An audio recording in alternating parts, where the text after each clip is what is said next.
that meant to say it last morning in a board meeting and I forgot. But as board members, we often hear a lot of negative or at anything. People will always talk to tell us negative things, and we rarely hear good things about our amazing staff here at Claymont. So I just wanted to share back first for Heather Morris. Right, I'm sure there are more of these out there. It's really glad that we got it. So just more basic thought for her assistance and locating children who were fortunately taken out of state after they returned over to something. Just one extra. Brandy is always very helpful to our agency, and I've been emailing you today to bring this to your attention, as this was obviously a very serious matter. We are grateful for Brandy, and as her superiors, we felt that you should know about this event. So I just kind of wanted to give accolades to Brandy on that. And again, I'm sure that there are teachers and bus drivers and cooks and aides in our district.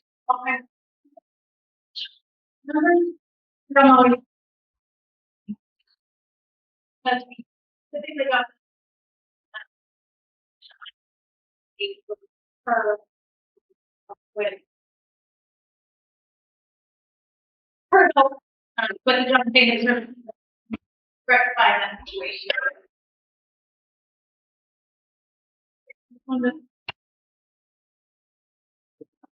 Okay.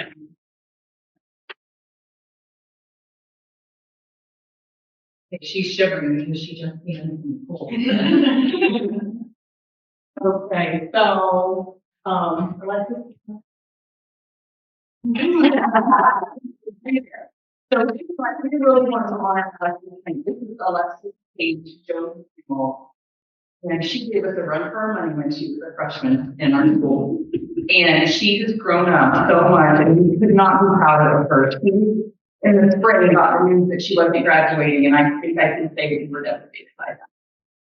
And she worked in the summer, and she did everything she needed to gain this important document, which is her diploma. So take a nice look at it. With a lot of work, so we're so proud of you, Alexis. And here's your diploma. She did 20.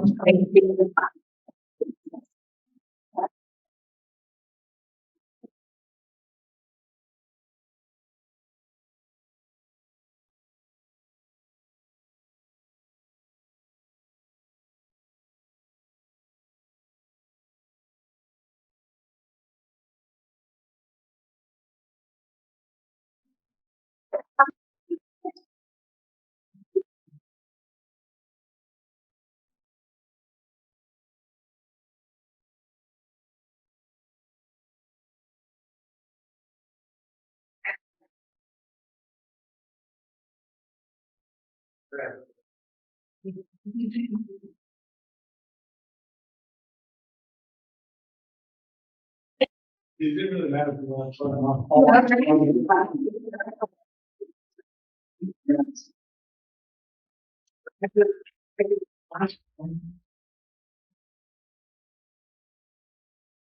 Moving right on to the administrative reports.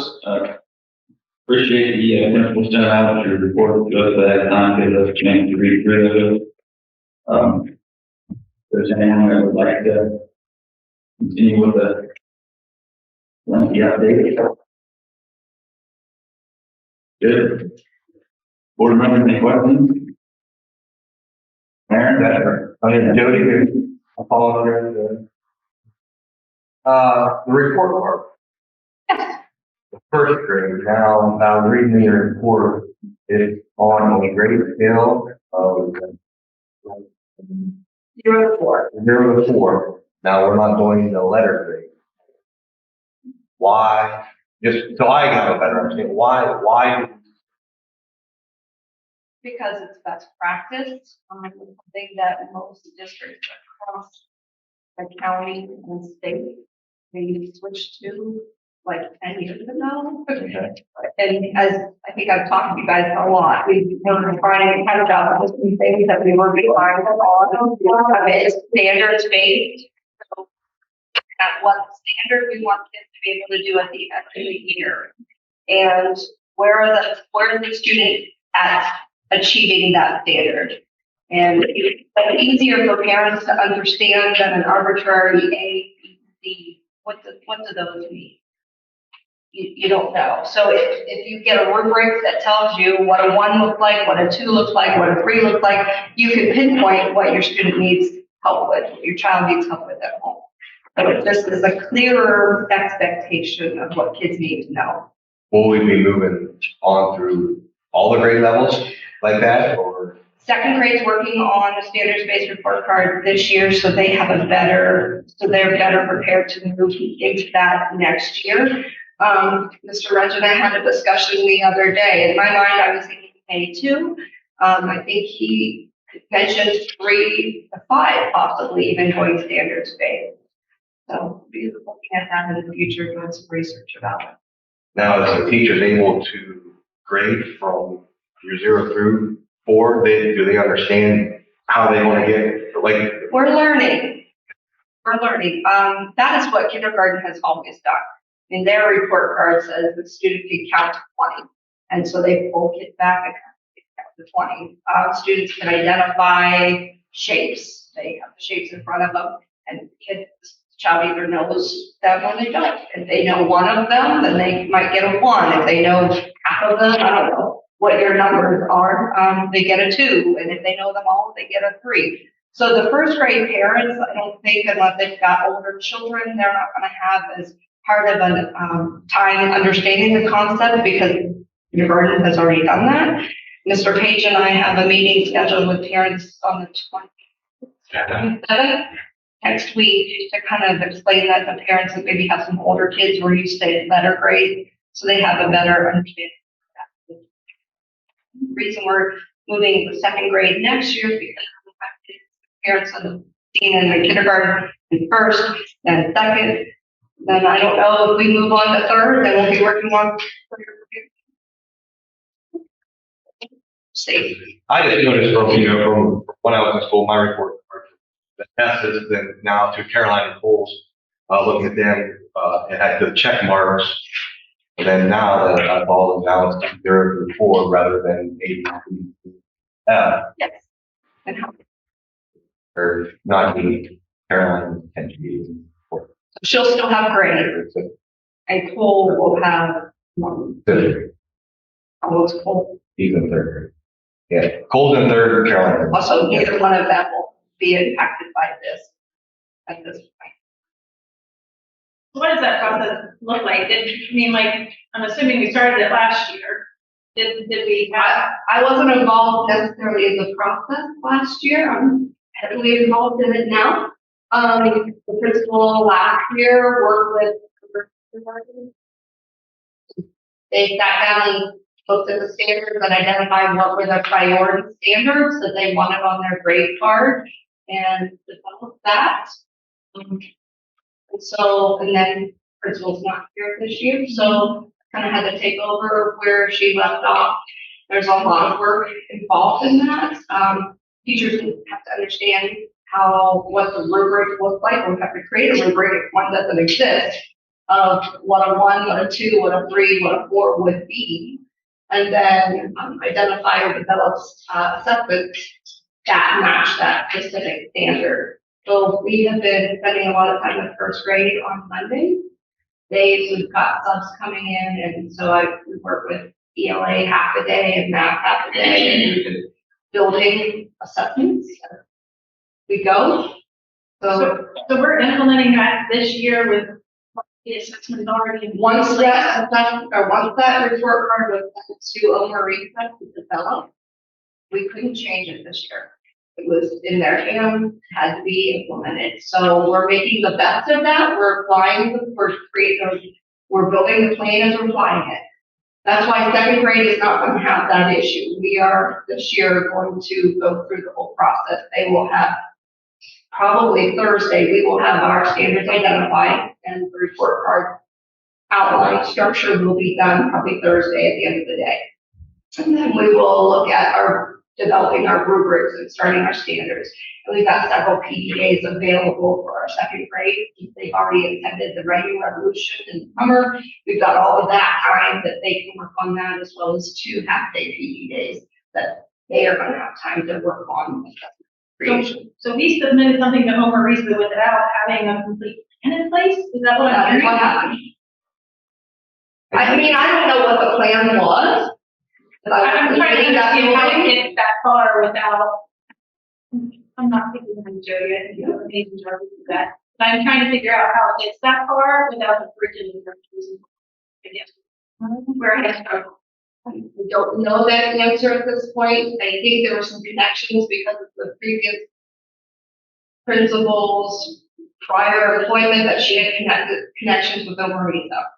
So, because usually, well, that's not here, but that is our contact with Marisa, that any changes that we submit to report cards has to go through her. It did not go through her. So, it was submitted somehow to them. Outside the normal process. Yeah, yeah, that's a good way to put that.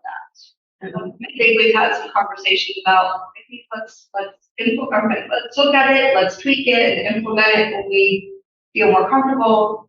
And I think at that point, that principal felt comfortable moving forward with it, because at that point, she was going to be leaving that building this year.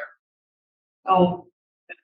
With the standardization report carding system, and like basics, and that rubric, what is 1, 2, 3, 4, and having a rubric goes along the way. Yeah, we've identified like what are the things we're assessing in first 9 weeks, what are we looking at the second 9 weeks, what are we, so we have time right now with our first grade teachers. Richard's got a couple of days already scheduled, early November that we're gonna be at specific data assessments for the second 9 weeks. And then early January, we're gonna start our 9 weeks, in March, there's 2 days in March, 12 weeks, the fourth 9 weeks. So unfortunately, we are building it as we go right now. It is what it is, and we're making the best of it. Our teachers have been amazing. Part of the learning is a productive struggle, and they've definitely been in a productive struggle. But I think they'll tell you that there's a lot of learning going on. They understand the standards more by looking at the rubrics that we've seen, and we started to develop the assessments. We talk about the assessments, like certainly what the standard is saying we're measuring, so we kind of throw that out for building anything else. So, and it's good learning. I don't like the time crunch which we are doing it in. That's why our second grade we have a plan, so they will be ready next year. And then we'll have the assessments and everything already in place. So I've already had it. Yes. I don't just jump in here on my first grade teachers have worked there a while. And we've done this Monday where we had 7 subs, so we could put reading, except for. But they have worked their butts off with the new curriculum, trying to align it with the standards and benchmarks. I can see that when we work their butts off. I bet they have. Yeah, I'm not big in this thing, that's for the district. How is she authorized to go through, not even to touch base with you as a curriculum director? Or did you know anything I about it? was aware of the process, we both were aware of the process that they were working on the elementary level. And so as far as when and how that got submitted, I can't speak to that. Because it was developed, I know it was developed and what was selected. Beyond as far as a rubric and that type of thing, I wasn't involved in that process. Jody wasn't either. Yeah, I didn't have. I'm just amazed by how. I didn't have worries and stuff. Richard and I were sure what was submitted, what wasn't submitted, but when we made contact, the way we had made contact with the worries that it was told it was built.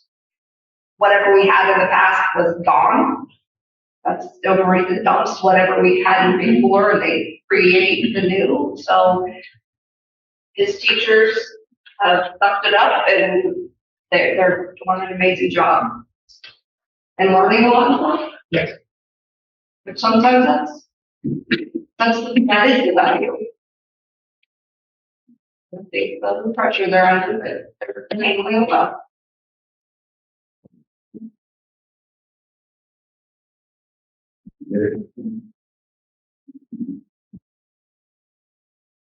Yeah, oh, maybe that's a good around. Some happy memories, some lasting memories. Hi, Lisa Maxwell, here's a Claymont 9.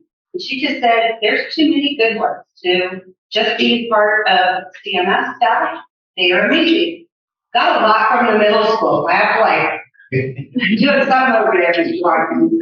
All right, Doug Bezzosi, 17 years, and he said, see, 9 out of 15 kids placed at the county math tournament. Pretty amazing. Craig Coast, 22 years at Claymont, 25 years in education. And he said all of the teachers get that he has participated in over the years at the high school, elementary, and primary. And I can say when Mr. Post was at the primary and even the elementary with me, he and Eric Seibert or even Troy Page, I mean, they played amazing parts for those little kids. And they just absolutely loved all the costumes, all the craziness. That was just so fun for the kids. Jane Lisecki, years in education, 31, years at Claymont, 7. And her best memory was when they were granted consent to obtain the facility dog for CMS, and then when she began working with the school and she saw the positive impact. Okay. All right. Jill Wagner. Now, I missed this one earlier. I kind of giggled. Years in Claymont, 33. Years in education, 39. And she said, I remember during an outside pep rally, the counselor, Mr. Andrews, I can't write it below, rode his motorcycle from inside the building, down the middle steps, and then down the street. I think that was fun. Maybe not be a good writer, I think that, but that's kind of stuff, that unusual stuff that comes different.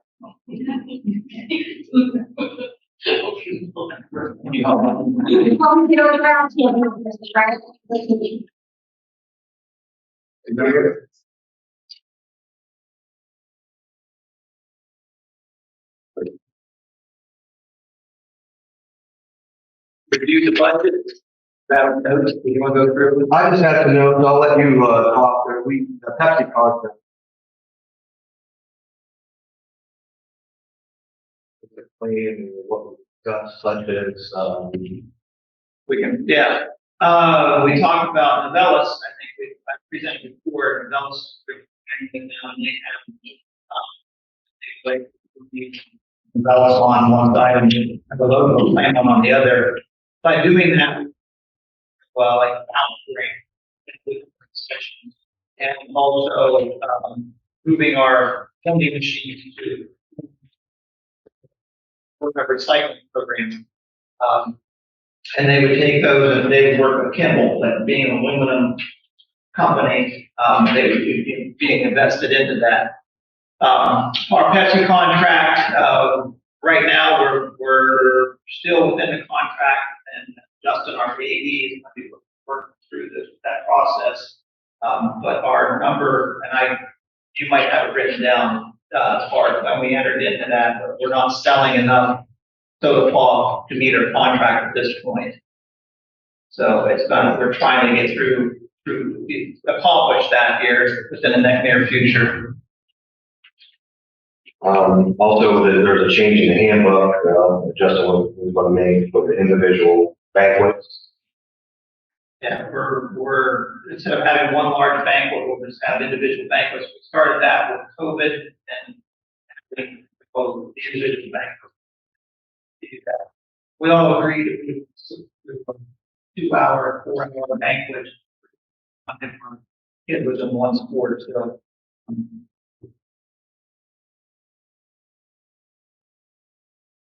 You know, I mentioned, bringing back, during football season, we always had, our rival down south there was Indian Valley, and bringing back the sports banquet, the sportsmanship banquet, I remember participating in that. It was up at the Buckeye Career Center.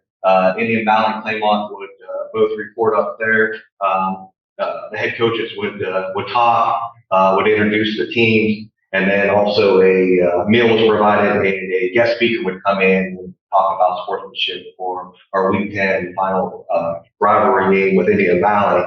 I know there was discussion on why it stopped there. We was in the ECOL at the time. They went to the PAC, but now that we are both in the IVC, I think it's important to show these kids, about sportsmanship and their last or possible last football game of being played. So I know Mr. Ranch was supposed to reach out to Superintendent at Indian Valley, Mr. Wentworth, and then Justin Jones, our athletic director, was reaching out to Indian Valley's AD to see. I mean, I know this Week 10 is coming up here on Friday, and I mean, we've always played that game, I believe, on Saturday, just because of the Dover and Philadelphia game on Friday nights. But just something I, personally would like to see, get back and involved in doing something. Yeah, the Dover Philly, I think Saturday morning, they had a breakfast for their sportsmanship banquet. That was at Buckeye. That was sponsored by, I think, the Rotaries there. But I did see that Buckeye was holding that.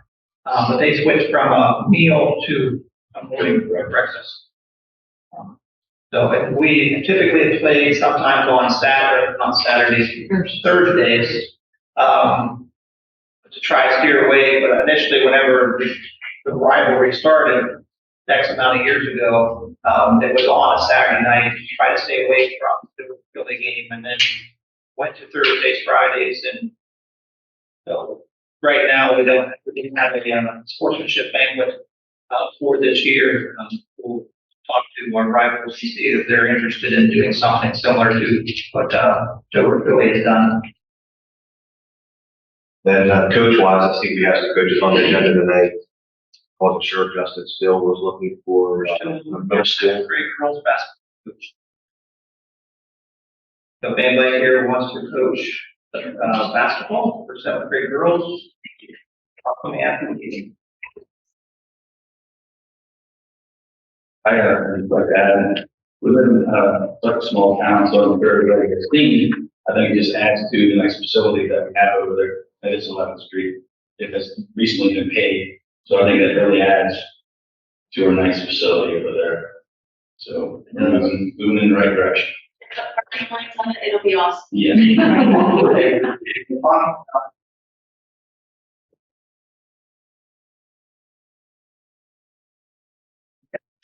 Because last week there was writing on the Facebook there too. And I just would like to say, because I'm on the foundation committee, so there are art given here that was there Saturday night for the foundation. They give a lot of money to our students. They give a lot of grants to our staff. So the fact that you guys took time from your schedule and came and supported that.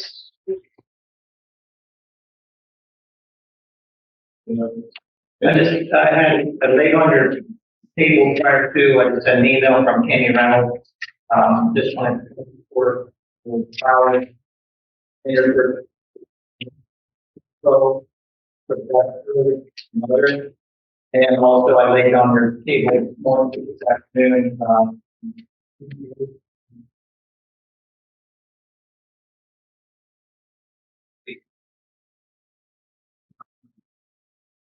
Want to highlight another positive, and Ms. Khan shared this with me as far as, I don't know if you get it, I know that Mayor Edamato mentioned that the garden hunters not necessarily delivered within the city limits.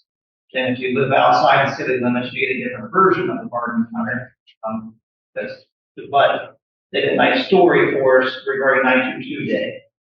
Ms. Khan worked with Rita and Pete and coordinated our efforts. We had about 150 students from both middle school and high school out in the community. We had volunteers in the community, pastors, city workers, the mayors were there, overseeing, so it was a nice undertaking, started around, well, we were there about 8 o'clock, and kids and getting them in the groups and the back for pizza, I think. Those pizza places donated, we got God, you know, the bar of Domino, Papa John's, East Chicago. So if any kid went hungry, it was because they had found they didn't find food. So, but it was a nice thing to do. That does bring pride to our school, and I know that the people who were involved with it, our community members, were very happy that this was accomplished. And not just this, but I know that the middle school, they were part of the cleanups. And also the tech cyber class or Mr. Bowles class made stickers for Once They Cried. Intermediate to go shred. So they had community members stopping to go shred for about an hour. Mr. Page made cards for shut-ins and his buildings, and then this book they made those for our players and band members. So kind of like positive thoughts. So it was a nice day. I'm looking forward to one thing I was before we go on camp. That night, my wife and I went through, I saved all my paper clippings from our project at the stadium, and I'm going to have this hung down at the stadium to kind of commemorate a little bit of the history. So we started with in the Time Reporter an article John Baker did regarding our stadium and where it was and why we were looking at our facility, to our groundbreaking, to our open house, to the night that we had our ribbon cutting, and also from Brett Hilliard from the house sending us a commemorative congratulations for our project and a little bit of a ribbon. So hopefully it's one day that, you know, kids will stop and still see and say, oh, this is how this was built, and why it was built. And you'll have to go back to the pictures. Jeff McAfee gave me a picture of the park, or he gave me a copy of it at one point. He doesn't give me a full picture, but it had where the wall was completed around the park or the stadium with the bleachers. And that was before the pool was built too. So it's interesting to see. So that's, if I could get Jeff to get that back and get a copy of that, that would be something else we could add to that as far as a piece of our history, as far as the pool. So. And I don't know if you want to.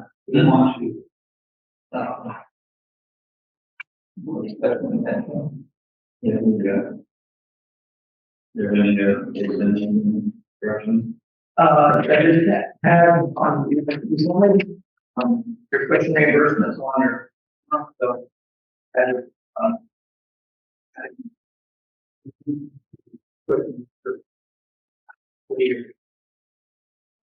$13,700.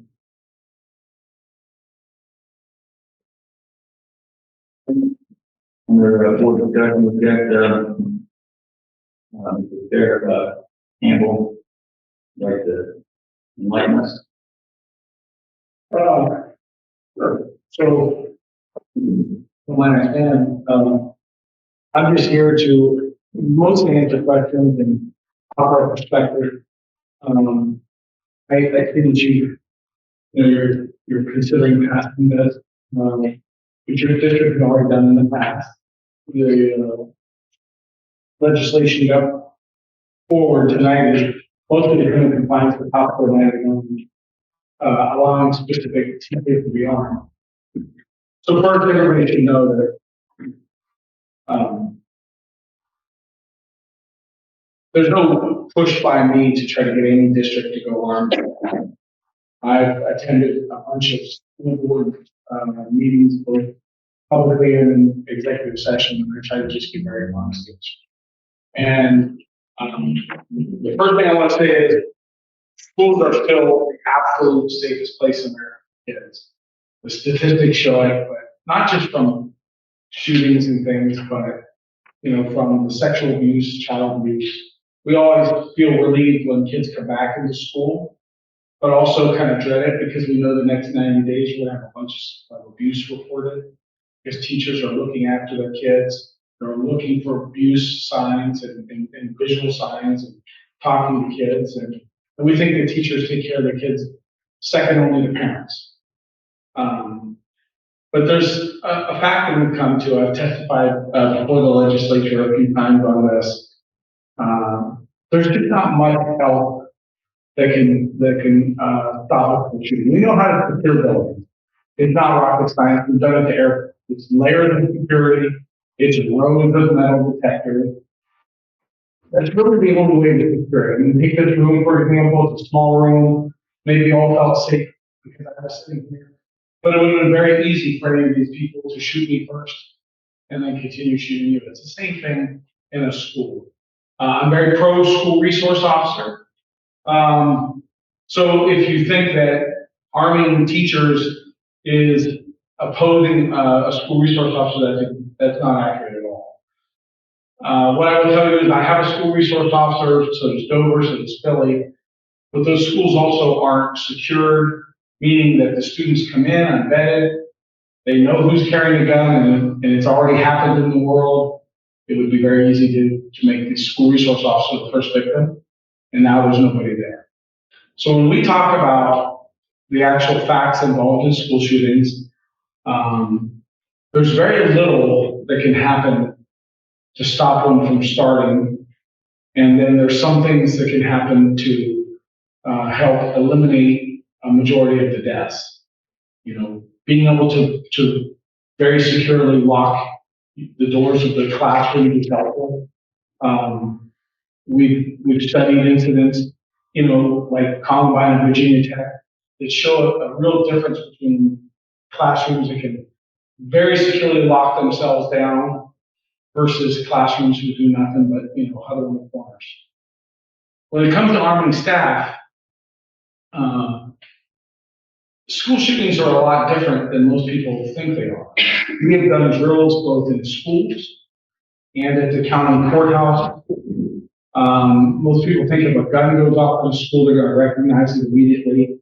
That's just not the case at all. We've done shootings in schools where we've walked up and down an empty hallway with just school administrators. You don't hear any of the shots. You're not going to get this early warning that you think you are. So if you've got a school resource officer, say in the cafeteria, and you're picturing that he's going to hear a gunshot across the school and sprint to that, well, he certainly, hopefully will if he hears it. Well, like picking one from Ohio at Chardon, there were 2 law enforcement officers at the Chardon shooting that never knew it took place. It was over, and they didn't know it took place until other law enforcement responded as a result of a 911 call. So there's 2 basic discussions about this.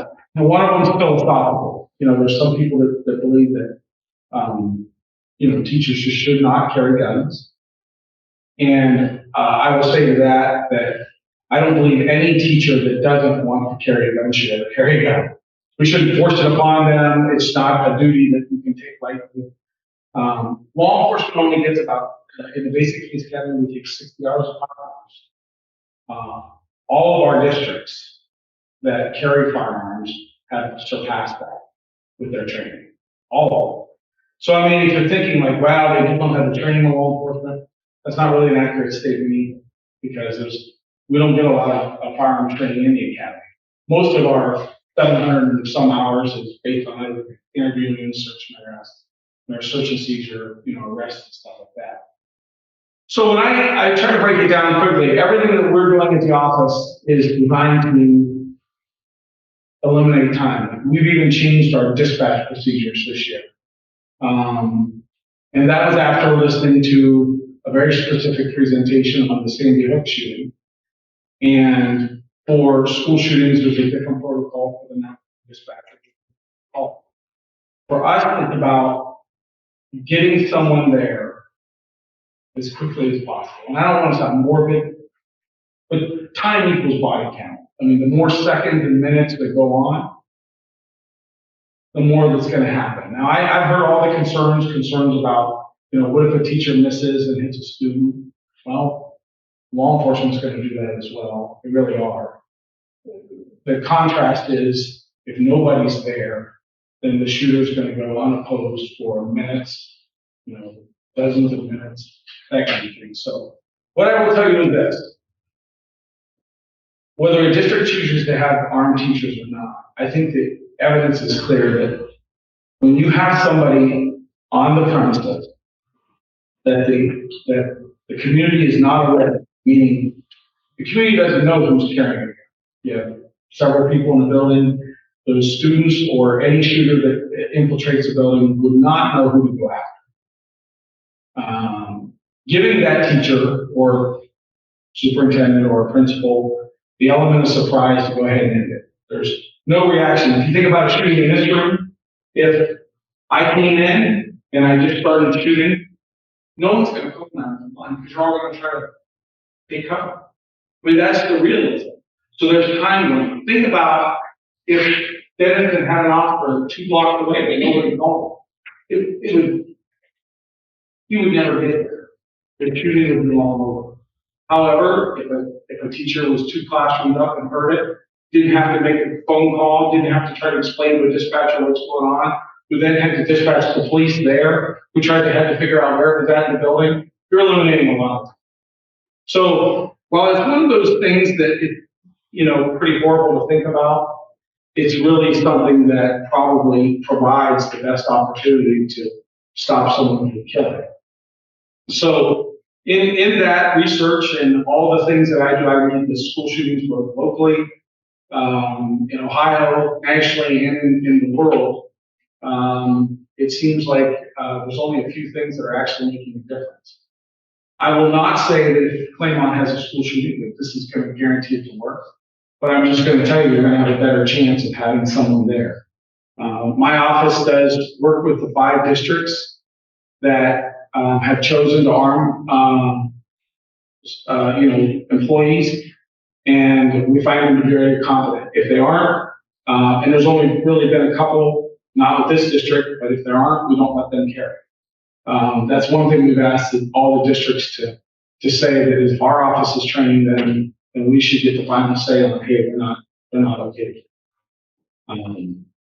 So, those are the things we think about. It's not something we're happy about. We don't speak about specifics publicly because school security measures and training is specifically the tactics that we use and things like that, they have to be kept secret. But having someone there can end a very bad situation quickly. There's not enough numbers to show successful ones. And that's because even though school shootings hit the news big, there were, I think, 38 or so last year out of 100,000 buildings. So the percentage is so small. But then you hear about, like the ones like at the Indiana Mall where a well-armed shooter came in, well prepared, but he didn't know there was a guy standing there with this little snub 38 and ended it in just seconds. That's the kind of thing that is possible with this. And it's really not possible with any other type of response. We've done tests in a city here in the middle of the night where we've made a 911 call. We've had it relayed to the police. The police had no traffic because it was in the middle of the night coming from just a couple blocks away. And the time it took to get there was minutes. That's just a lot of time if somebody's in there. So the whole goal is to eliminate time. This resolution or legislation that you guys are considering does do that. If it's done correctly, your students never know who's carrying a gun. It doesn't change their day-to-day lives. I think all the districts agree that if they had a teacher who, showed that they were carrying, that they would no longer be one of those ones that carry. It has to be a secret. It doesn't work. It has to be unknown to everybody. If students can't all know that, she's got a gun, they'll just go after her. It's useless. So, it's a difficult decision for every board. One of the superintendents of the districts that do carry in Tuscarawas County, he told me many years ago. And I was never advocating. It was just, if you remember, Cumberstown was the first district in Tuscarawas County that did it, one of the first in Ohio. And another superintendent in this county who is wonderfully respected, told me, we were up there working on a plan to better secure his lobby. And he told me that he would quit and leave education before he would ever run for teacher. They're not armed. It's just because when you look at the evidence, there's just not a whole lot that definitely works. All the things that you guys do, the Alice training, trying to secure doors, those all help. But you got to remember the kids are already coming in. So you can lock down the door. Well, what if the kid's already sitting in your classroom? I mean, the kid up at Jackson Township, he got off the bus with a rifle in his pants and walked into the school. So you've got to actually have a plan at some point to how you're going to deal with it if the shooting actually occurred. And I think that's what your board is trying to struggle with. If it were me and money was no object, I'm telling you, I'd have a school resource officer and armed staff in every building. And I would have them work together. I mean, if that was no, but we know what it costs. If person, it costs. And I get in this debate as well. There's a lot of kids that are broken nowadays. I feel like in the last 3 years, we've walked about 100 years of history.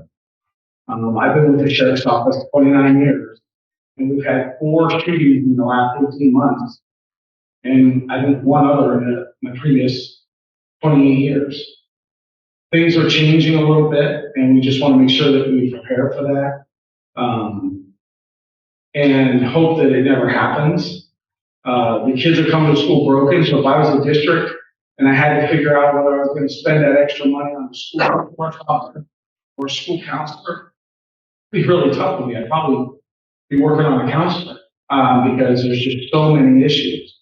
But that I came to just offer any perspective I could, not to try to mention either. But we work with every district, and we will work with everybody on improving their security, whether or not they arm staff. That has nothing to do with how we work with them. But we just like a lot of other law, and as you see, like the legislature, who took a year to go through this hearing after hearing, and I think they came to the same conclusion at the end. There's just not a lot that works when the shooting actually started. So my recommendation would be, I guess, to go ahead and allow this because you already have. I think it's worked. I think your staff takes it very seriously. The second part of that legislation is do everything you can to prevent it from ever happening. Add whatever resources you can, secure the buildings however you can so that no staff member ever has to be able to forward. I'm not a gun guy. I carry a gun for a living, so it seems weird to say that. I don't go shooting in my spare time. That's not what I do. I don't have any subscriptions to gun magazines. I could care less. I go home, I want to hang out with my kid, and I want to do a good job for the community. But most of my job, my 29 years, I've never had to shoot anyone, shoot at anyone, and I'm pretty proud of that. But I still would like to be prepared. So if there's any questions specifically, I would be happy to answer them. Honestly, as best I can. How do we help you get this thing quicker? I guess through the numbers that you're seeing, probably more so just the practices, the training. Yeah. I mean, that first 911 call comes in, how soon after if I even hear a shot, right? So there's a lot of things that, if you look at the Uvalde incident, there's so many things that went wrong. One of the things in that incident, and when I read the nearly 100-page Senate report, there's still some unanswered questions in there that will come out later.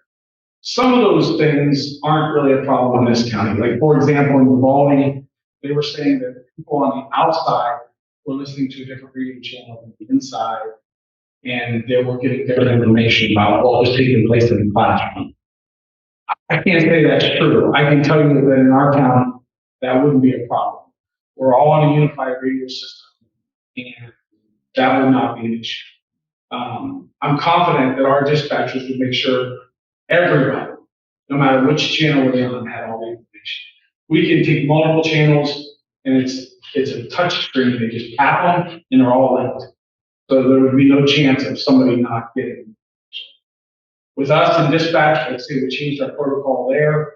We won't talk about specifics, but most of the time, like, there's something called PSAPs. When we get a 911 call, if it's with Dover or Philly, there's secondary PSAPs, we would refer to call to them, which means we transfer to them, stay on the line while they take over. That would not happen in a shooting. We're keeping it, because we're not going to waste the time in the transfer.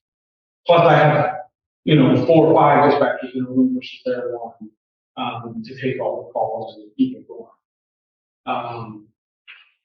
I have the training that has come out now for the responding officers is called Alert, and Alert is based out of Texas. I didn't call it this, but if you read the Uvalde report, it's referred to as the gold standard, is analyzed by the FBI and all the different training. And so we are sending someone, I don't know what we'll learn from it yet, but we are sending someone to that specific training in December. We will then offer that training to all law enforcement. And then I already spoke with Mr. Wrench about, coming into the school and, potentially doing a training in the building. Most of our guys have been good about walking through buildings. They haven't done it without their buildings in their patrol areas. They just stop it and kind of walk. So that's it. There are some things that any school can do. If you listen to like the 19-minute 911 tapes on Columbine, the intruders, that's a huge school, and the intruders were on the far end, but yet nobody felt like they could leave on the other end. So that's what Alice is designed to do, to empower teachers. If you feel like you know where that should be at, who's out a window, out a door, get them out front. Now that's hard for schools, because schools have always been trained that they've got to have full accountability of exactly where their students are all the time. And I keep telling them to forget that. It's shooting, forget it. Let the kids throw them out the window, get them running. We'll find them later if they can run and have a chance. It will cause some parents but it's all about speed. It's just getting them to safety. So what can you do? Open the doors to us. Let us get this training. Let us come in and run some drills in your school, and we'll just keep getting smarter together. We'll just keep trying to improve things. I've listened to calls where a substitute teacher, for example, had no idea what classroom she was in. So, a lot of those schools have numbered the outside windows. We would tell you to hang up a number on the inside too. It could be a piece of paper. It doesn't have to be a professionally made sign. Go into Word and type in room 220 and hang it there. So the principal dials 911, they can send 220, and I just look up. Because we're going to try to get that information out quickly. And once we know it's a shooting, all we care about is what's he wearing, where is he at. The rest is all for later. It's getting somebody there. So, that's what the decision RFP is about. It's not really changing to have a gun culture. It's just knowing that you can have somebody who would respond immediately without delay, not even needing a phone call, not even respond from up the street. And the last part of that is this, and this part I hate to speak it out loud. Teachers never let us down. They never let us down.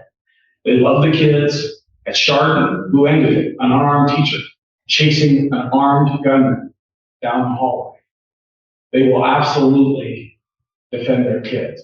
At Sandy Hook, I'm not sure if you're familiar, teacher that was trying to get her students a storage room. She truly died in this position, trying to block all the bullets for her kids. I'm not trying to sound facetious because I don't know that woman, and I have met some of the other mothers from Sandy Hook, but I'm guessing had she had a gun with her, it would have been that. Now, my daughter's a teacher for a different district. She wants no part of carrying a gun. So just understand, I understand both sides of it. But my daughter couldn't carry a gun. She can shoot. She wants no part of it. It has to be somebody who's willing to not only take the mental commitment, But before that, it's to taking the commitment to regularly train and to make sure they're familiar. Most of the stuff isn't going to be about expert marksmanship. It's going to be very close up. You know, you envision a shooter in a hallway and a teacher stepping out of the door and not having. So please don't take it as a pro-gun culture, because I know it comes across like that. It's just not how I feel. I've never felt myself to be one of those guys who guns was an important part of my career. But the truth is that I think most teachers that have gone through that have been interviewed would have liked to have had a way to try to do something. And you know, we had a teacher in Normal, Oklahoma not long ago that students in his class was going on, the student stood up for the gun. The teacher got the gun and wrestled the gun away from him and saved everybody's life. Teachers will always do. That's why we keep asking them to do stuff they shouldn't do. That's why they're feeding kids breakfast and lunch. And you know, and why all of your teachers, I just had one at Walmart on Sunday who had her entire cart full of granola bars, and she's buying out her own pocket kids. It's a horrible thing when we ask the teachers truthfully, but they always will go do what they need to do to protect kids. So that's really the other bottom line. Besides the fact that it eliminates response, we know that teachers never fail us when it comes to it. And everybody says, well, we're throwing too much on teachers. And that, I couldn't agree more. I could not agree more. During the really bad COVID year, and this, you guys will go, please don't put this in the paper, it'll kill me. My daughter could only have coffee one day a week because she had no breaks. Between every desk, in between classes, she could not drink because she could not eat, because she had constant feeding. Now this year, she's got a big break, and she feels like she all day. But I'm telling you, it's the truth about them. They're really the best of them. I'm going to fear if they felt like they could do it and were committed to the training. Just know that on our end, we're serious about not letting anybody who's not able to do it carry it. Any other questions? Do all the schools in the county have the concealed carry? No.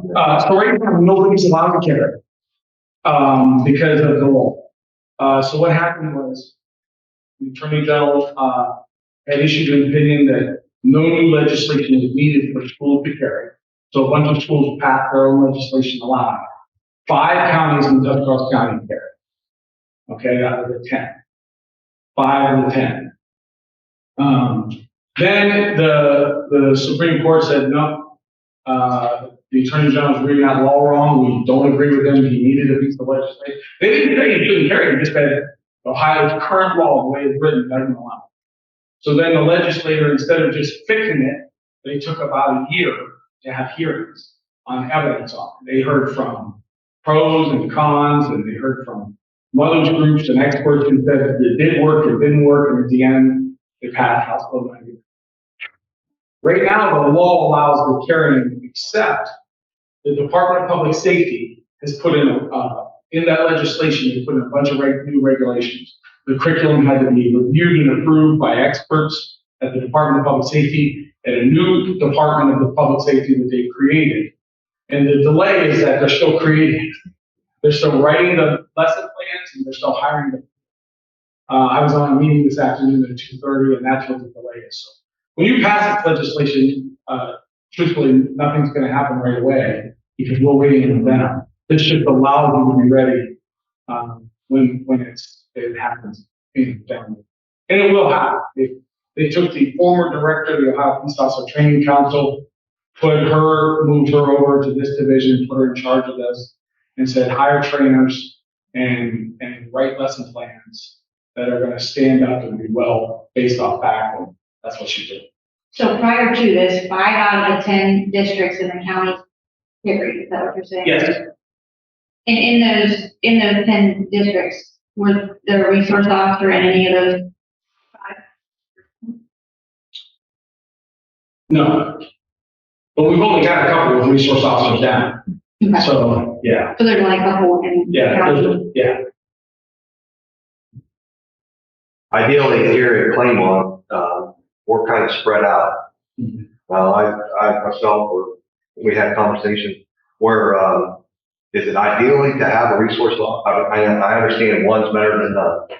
But then again, if you're premeditating something, somebody's in high school and someone's over, then something's going to happen, or Trenton Avenue, does it make sense? I mean, that's one of those, you got right time, right place. So I want to say to that. I had lunch with some of the students there last year. And I said, hey, so if you were going to do a shooting, knowing I was a resource officer, what would you do? And without hesitation, they said, shoot him first. I didn't tell them that. I didn't warn them. They didn't read it anywhere. It's not rocket science. If you want to have a free reign, take care of the person who can stop you first. And then you've got free reign. I hate that. I also hate the fact that, law enforcement's not been as effective at it. When you look at Parkland and you look at Uvalde, there's huge problems there. When I first watched Uvalde, I really was furious and I was yelling and seeing things at the television. And I was calling them cowards, but the truth is, they weren't all cowards. There was some sort of very dysfunctional groupthink because they probably overthought it and somebody just needed to run in and stop them action. And I think that's what teachers are showing us. Unarmed teachers. We had one teacher who just ran up to the kid and grabbed him and hugged him with the gun, still had the gun, and held him completely tight and hugged him until the police got there. Teachers just always do what they gotta do. The sergeant one, like I said, the guy was shooting, and sergeant, that one was a male teacher coach, who just started chasing down the hall, chasing him out the door. He had no gun. All the shooter had to do was turn from shooting. But for whatever reason, the approach of the teacher startled him, caught him off guard, and he chased him a little bit. So I think that the superintendent that I told you about, the city would leave education, he had an opportunity to see some of the images from Sandy Hook and just knew that, he wouldn't really probably ever be able to work in education again. That happened and they did try something. Again, if it's done correctly, none of your students should. It doesn't change their day-to-day at all. The other option is truly treating every school like an airport. And even if you had the money to do that, you're completely changing the looks of the school now. And maybe someday, unfortunately, we'll get to that. But I have a 9-year-old, I have 3 in their mid-20s and a 9-year-old. I want my kid to go to school and have fun and be happy and not think he's walking into a prison or a fortress every time he's walking in. So it's a real one. It really is. There's no easy answers. But I think if you take emotion out of it, factually, it gives you your best chance of the response if something happens. That's it. Was there a major reduction in the hours, the training hours? No. In fact, prior to, that's the good question. There was a law that the Attorney General said he thought allowed teachers to carry. There was no number of hours that were required. You were required to be a legal CCW holder, so you had to take that class. That's it. Schools went way above and beyond that. They started hiring, and I don't like to mention the names, but they started hiring private companies to train them. One of the districts here in the county invited all of my firearms instructors, paid for them to go to the training. I'm telling you, it was really good stuff. The Supreme Court said, no, you can't do that. What that law says, if you analyze it correctly, is only someone who's had all the police training can do it. Well, why would you need to send a teacher to nearly 800 hours of training, and most of it, all of it at 60, has nothing to do with firearms. It's search and seizure, it's interview and interrogation, it's taking missing persons report. That's what police training is. So the new legislation came back and said, okay, we're going to take care of that and make sure that we don't require teachers. Because basically what that would require is all of your teachers then become certified peace officers. Wow.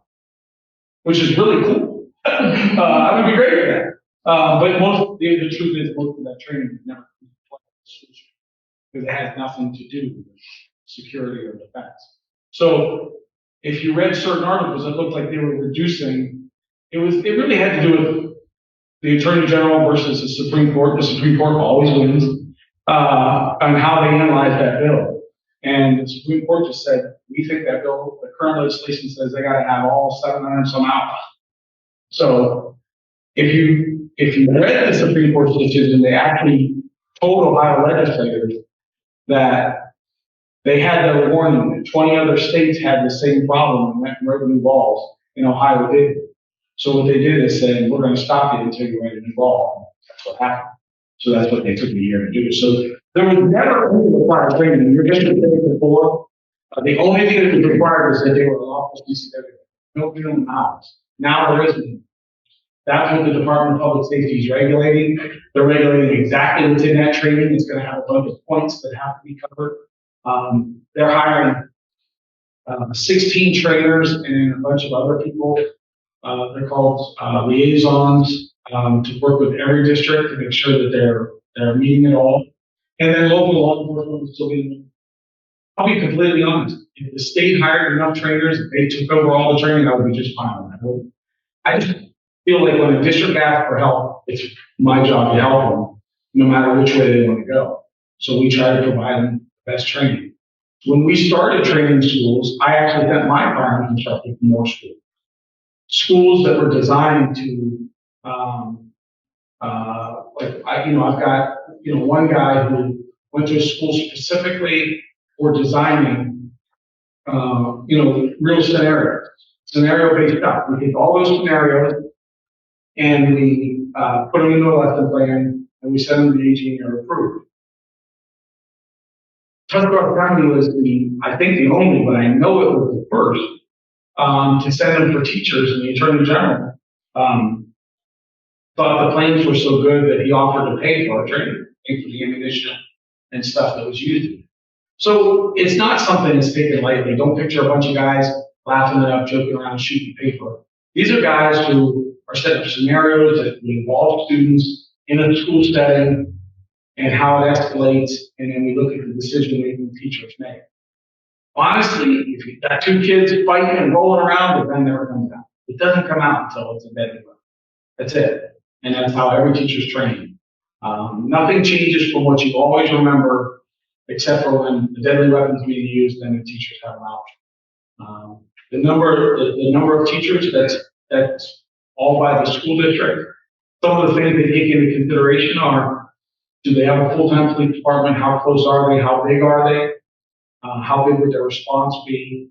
If you take, we're almost 600 square miles in the county, and you think about some of those schools, whether it's Indian Valley, Garaway, schools way out in the middle of nowhere, the response is huge. And then you think about, like our shooting that we just had in Mineral City, I think our response time was 6 minutes. It's pretty good for Mineral City. Think about how much damage can be done in 6 minutes with an armed gunman. So it's fitting. There's no win, but I think that you guys, by doing it before, we're actually just trying to stay open to every option to keep as many kids safe as you can. Having those armed teachers is not going to prevent a shooting. It's not. But it's probably going to prevent a lot more kids from getting hurt. That's going to mitigate that. So I think when you take an overall approach to incorporate all those things, house training, working on the security. I mean, there's schools in our county that have there's one high school in our county that has, not only do they not have a vestibule, a locked vestibule that you come in, but you get buzzed in from another.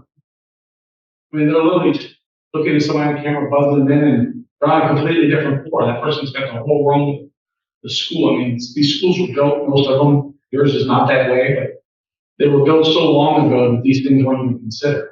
So until we catch up and we build all new schools, which can take a long time, you have to invent other things that can help you secure. I think New Philly has made it very public. I was involved in their levy attempt, and theirs are really bad. Their schools are really badly set up for security, but they're still doing all kinds of things inside the buildings to mitigate. So. Yeah, we got one more question. Okay. So how do we, just in mind, there, it has to keep it a secret. Well, we like to talk. So, hey, I saw Mr. Watkins, or he leaks out, how do we protect him again, or do we pull that and look for somebody else? If it's now, they now know who's there. I wouldn't worry too much about, teachers. I would worry more about students. I mean, if you've got a teacher who, is bragging about it or something like that, the fact that they would talk about it probably shows they're not the right person. I mean, think about, I mean, forget about everything that I might know or somebody else might know. If you were in this building and you had to go stop somebody, well, be had a gun or not? Do you want to be able to have the element of surprise, or do you want them to know you're coming? It's that simple. I mean, it really is. I mean, in every battle and every everything in life, surprise is your friend. So it's the way it works. That's why the legislature also made, they protected these rights, so that the public can't get it, because it would be useless. I agree it would be useless, So don't get me wrong. My daughter's district carries, and I know that you won't believe me, but she's asked me 100 times and I won't tell her. And she said, "Okay, I know you can't tell me, but if something were to happen, would I be smart to run in this trenches room?" It's kind of important on which direction they can go. Knowing. It is, but The person beside you. On the way to you. are you talking about like who's that?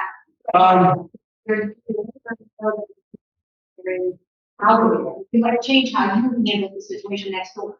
It might, but I'm telling you, it gets out and then it's really it's that if it was in a perfect world and every teacher could know but it would never spread anywhere else, then yeah, that could be a good thing. That's why I said like a school resource officer, think that would be great. Let them work together. If I was a superintendent and I had volunteers, I would even, look at the way the school's laid out and try to place them strategically throughout the building so that you had people in different quadrants. I mean, that doesn't always work perfectly because you have to rely on volunteers. You can't force people into this. You But- might have any certain buildings, right? Right, yeah, that's true. And I can tell you that's certainly true in this county because district passed legislation their way and all of them are saying to folks, look, you step up to do this on your own. You're not going to be pushed into it, nothing, no shaming. And if nobody steps up in a certain building, then you wouldn't have it.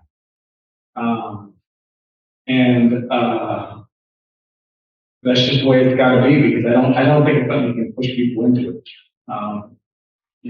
If you knew my daughter, you'd agree. You couldn't push her into it, but it's just one of those things that is horrible to think about. But I've tried. I really tried to be the guy to go the other way and say, no, let's not do this. And here, but then I can't come up with another situation that would give a quicker response. I know how to live. I know what it's like to run, not exaggerating, 100 miles an hour, still take 15 minutes to get to a call. I've seen that. And you look at your police department here, they don't have very many on duty. Now I will tell you this, if an incident happens, all law enforcement in the county is going to be called. You may say, well, that's silly to notify Newcomers County something in Philly. Well, Newcomers County officers in Philly every day filing charges. So we're all over the place. And the Newcomers County officer may be in Yorksville following up on the case. So we dispatch it out to all police departments. At the end of the Uvalde thing, by the time it was over, there was over 400 officers. Well, we just need them there quicker, and then we need them to act. So that's the thought process behind it all. If you are of the thought that, hey, all that sounds right, but I'm still against it, I understand. My former pastor of my church, who was my favorite pastor ever, he's passed away now. When we do these same discussions for church, you probably all aware some churches carry on. Don't know. And he said to me, it's just not gonna happen while I'm here. I believe over the long haul. If that's your philosophical thinking, I can't. That's the way I'd like to have it too. I just know that these teachers and school administrators, they feel a real duty to protect their students, and I think it's sincere, and I think they're doing a good job on times call. So, How is the sheriff's department, relationship with the village of Denison and the city of Yorksville? I know you hit. I don't talk to another chief more than I talk to this meeting. We call it every meeting. That's just the court. My thought is that, we get along fine. Called out a while ago and asked me to handle an investigation for them in the village, and we do that, and everything's good. And I'm gonna tell you that I'm confident when we get this alert training, and, I've already, the reason I'm speaking like this, because I've already spoken to Mr. Ranch about using the building someday. I'm confident Dennis and Yurko will be there, I don't know what's in this alert training till my instructor gets it back. He's willing to become an instructor in that. Maybe it's nothing at all, but it's referred to as the gold standard in print. So we're gonna do our due diligence and do what they have to say and probably enact on it. I'm confident they'll be at the training right alongside us, and I know for a fact that they're going to welcome. One of the other things that happened is the villages and cities in the county have all passed resolutions agreeing to cover their officers, Bureau of Workers' Comp, if they're responding to something out of it for this type of incident. So everybody's trying to put all those things aside.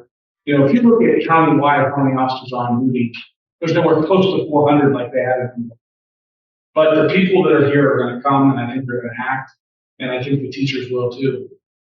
I've never been worried about, in law enforcement, we are taught definitively to give clear commands. I'm not worried about coming into a school and maybe not recognizing a teacher carrying arms, because just because I think with a gun, I'm not supposed to shoot him anyhow. I'm supposed to give a command, and if he then turns his gun on me, then I know that's not a good guy. But I really never worried about us shooting teachers as we respond. We know which 5 districts have teachers, and we go into that. There's other things we do. There's some districts we can see into some of the newer buildings. We can see into some of their cameras when they respond and like that. But those are typically only the newer buildings, and it's not even a whole district because it's a funny technology thing. And some of them can get it to work, and some of them can't. Some of them that have really old cameras, they don't work at all. So we can for all those things. I mean, we got someone trying to watch live, and give as much intel as possible to get there quick. So I don't think it's a whole meeting, but I've been with your folks as as they've trained in the past where the legislation was halted, the old laws halted, and I'm telling you, they take it very serious. And nobody's joking around. They train. They're trying their very best to act seriously. We have a real commitment to doing it right.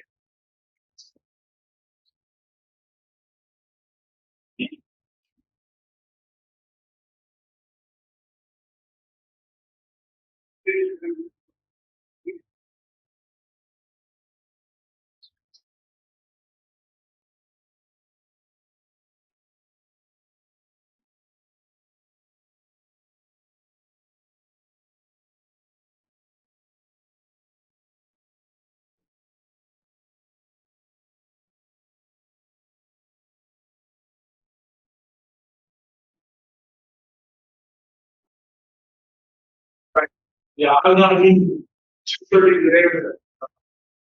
Most of the sheriffs in Ohio and that were taking ahead. They're even hiring staff. Here's what I do.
Things that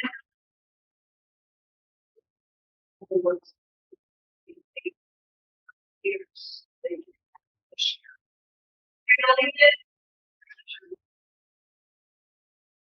But, okay, what I'm saying is, going in, that's fine, I can go find stuff online, but if somebody interested, that's really good.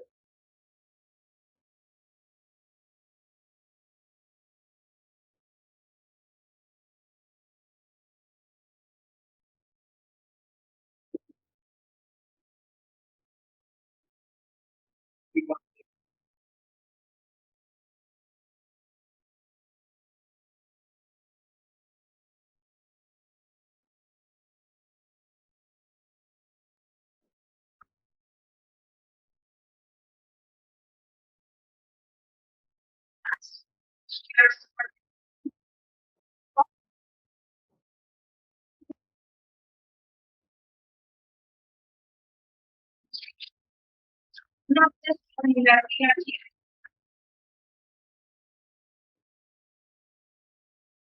sure that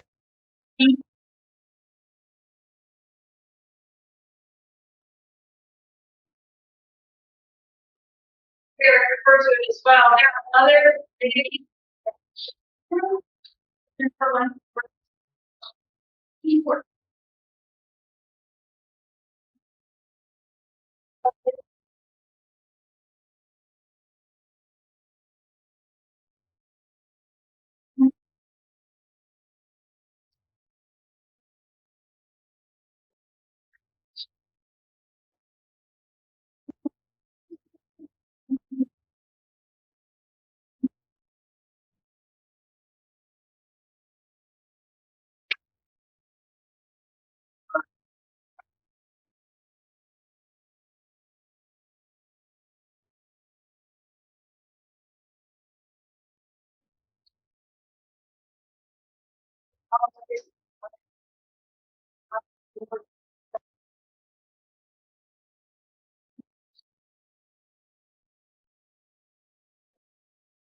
We trying to what refine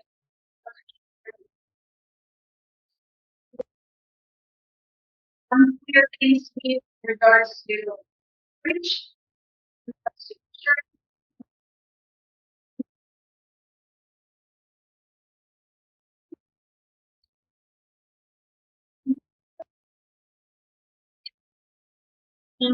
More context, something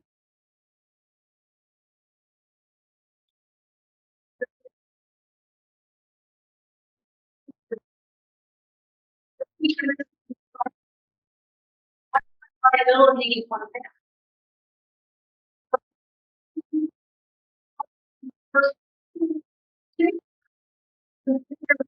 that.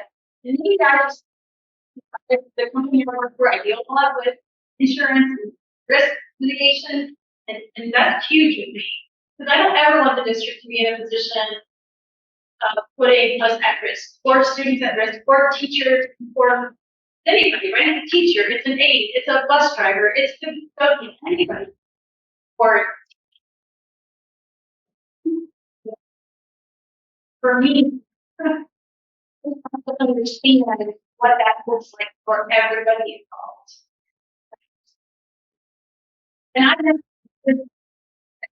there are statements made that, you know, coming, but I just don't feel like we had a conversation about it.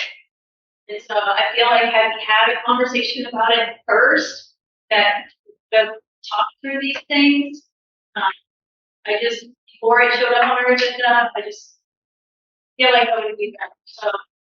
That's just my, and there's 4 other board members and.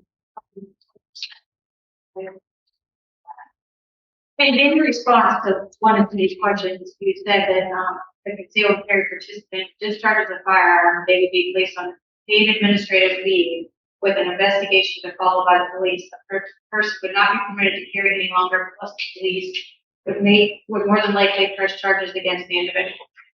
What the question was, as far as discharging and like.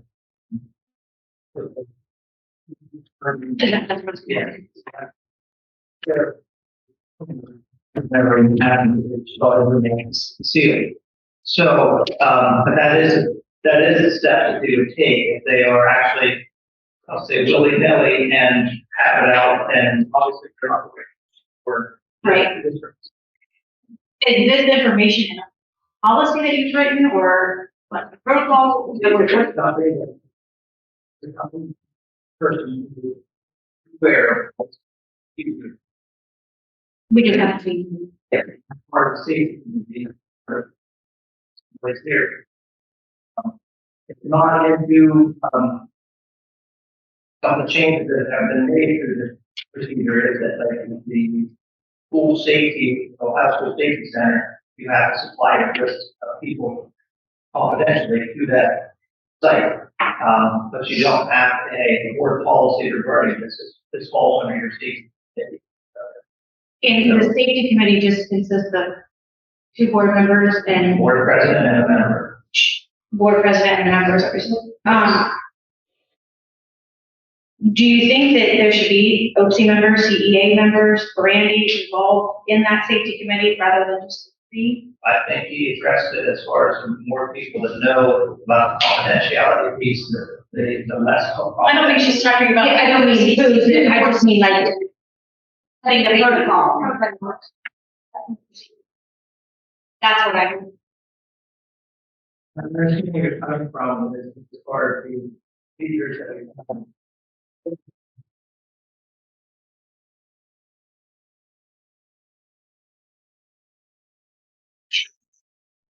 The following the procedures is part of the on the step here.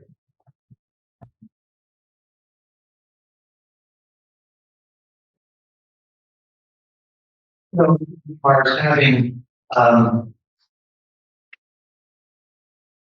don't know if it's appropriate to have like 4 or 5 different people or different things, having on that policy.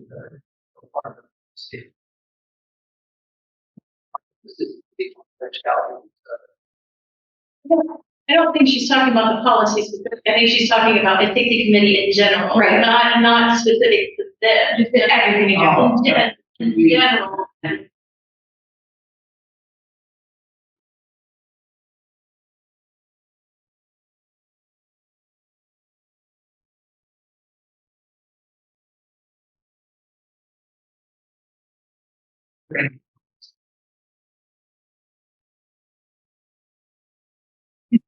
Do you think, I mean, Brandy as our, our allocator would be on the safety committee? I mean, she was.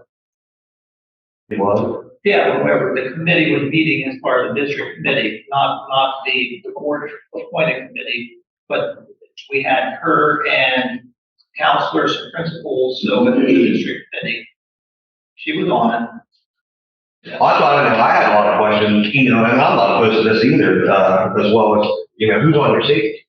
And then when you responded to sending an email to me, then I looked at the committees on the website, it was just superintendent, Steve, and Lois on the committee. I mean, open it up to or allocating, or, you know, if you're going to put that committee back out, you know, administrators within the building, bus driver, cook. Virtually, the safety is to look at who has applied and approved the participants. That's what that safety committee is for. So they're approving the people who are volunteering.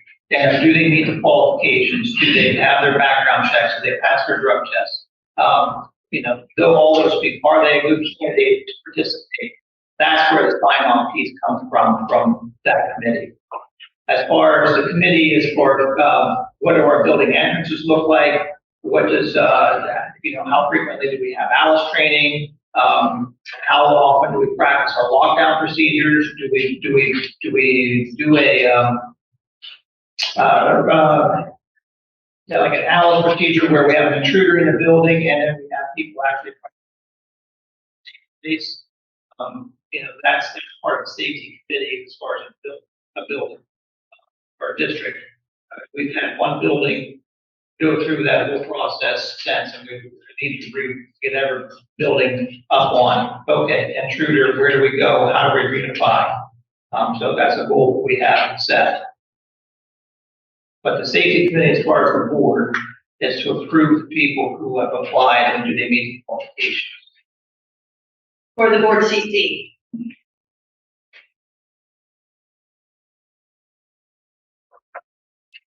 So we can table that item and we'll finish there. But I know, Jody, you have a presentation on state report card. You want me to do that now? There, and what appreciate it, I don't take any more of your time. Thank you. Thank you. They will not buy the one So I have one meeting. Yeah. Here.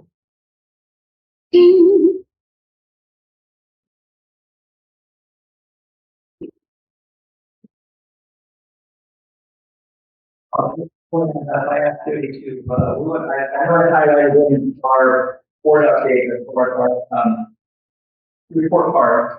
And I asked her to kind of put together a quick presentation here so you can take a look at, and highlight some of our report card findings and, how well we did. All right. So, there's been some changes to the way the state presents report card information for local schools. The negativity is gone, I feel, and I know principals feel the same way. It used to be an A, B, C, D, F. And some of our grades weren't always the greatest. Now we have stars, and we are judged or graded or evaluated on 6 different areas: achievement, progress, gap closing, graduation, early literacy, and in the future, 24, 25, I believe, college, career, workforce, and military readiness. We move this up the way because you can't see that. We have a 3 on achievement, a 2 or 3 on progress, a 5-star on gap closing, which is great. And graduation and early literacy are 2 stars. So I'm going to talk to you a little bit about what each one of those components are. Maybe. There we go.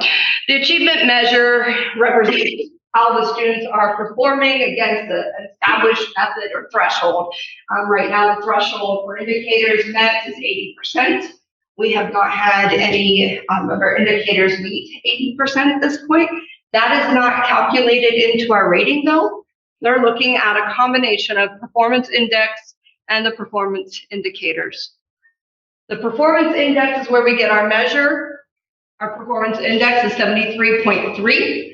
What it looks at is all of the students that take the state test, and there is a point value for every student that takes the test based on the level that they score.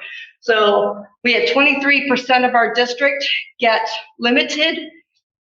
Each one of them got 0.3 of a point. All the way up to advanced, we had 11.8%. And if you got an advanced, it's 1.2, it's multiplied by. So then they add these all up. 78.6 points is what we've got based on every student that took the test. We don't get any points for untested students, so it's important that every one of our students take the test. And then they divided out of a possibility of this year 107.3. That used to be 120 set bar, but right now it is down to 107. And if you go to college and you had a professor that said, let's look at the person that got the highest score, and then we're going to grade everybody below that. The highest score was 100%, although it might help with an 80. and everybody else got a score similar to that based on that measure. This is how the state's looking at this. They're taking the highest 2% performance index scores in the state and using that. So state highest index is 107. You divide our 78.6 points that we've got, so we're at a 73%.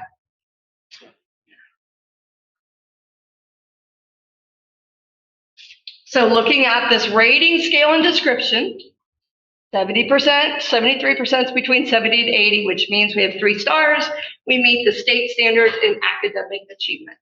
So you could earn up to 5. These stars, I mean, they went to stars now, and to me, it just looks like it's an A, B, C, D, F, if you're looking at it. Well, yeah, but would you rather have a C or would you have meet state standards? No, I mean, it's still, I mean, it's wrong. It's more positively phrased, worded. And I'll just say, Don Jones, president was interesting, because he's a former teacher, and said he didn't like the report card, he wanted to make it that it was more, positive, for the schools, because they're doing a good job, and whenever we get a or C or D, you know, he wanted to make a change so that they gave us the credit that we were due. And so that's what we were able to come up with. So this is the performance indicators. A couple of weeks ago, the district leadership team met and we really broke down all of the items on this local report card. And this is how we identify what are some areas that we need to really focus on in our district. So this is looking at, remember I said 80% is where the state wants us to be. We don't have anybody at 80%. We do have some 75%. I thought we had 2 here somewhere. Oh, there it is. Math for 3rd grade, English language arts for 7th grade, at a 69% American government. But you see there's some areas that we're not doing as well. We still know we're coming off of COVID, so all scores across the state are much lower, but this is the starting point, looking at the areas that we are struggling with.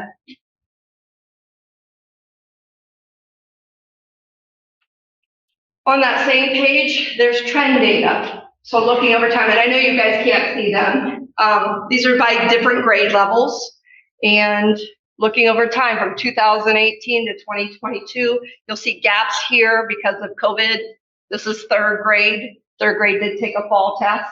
They didn't take the spring test for ELA, but they took a fall test, which is why you still see that.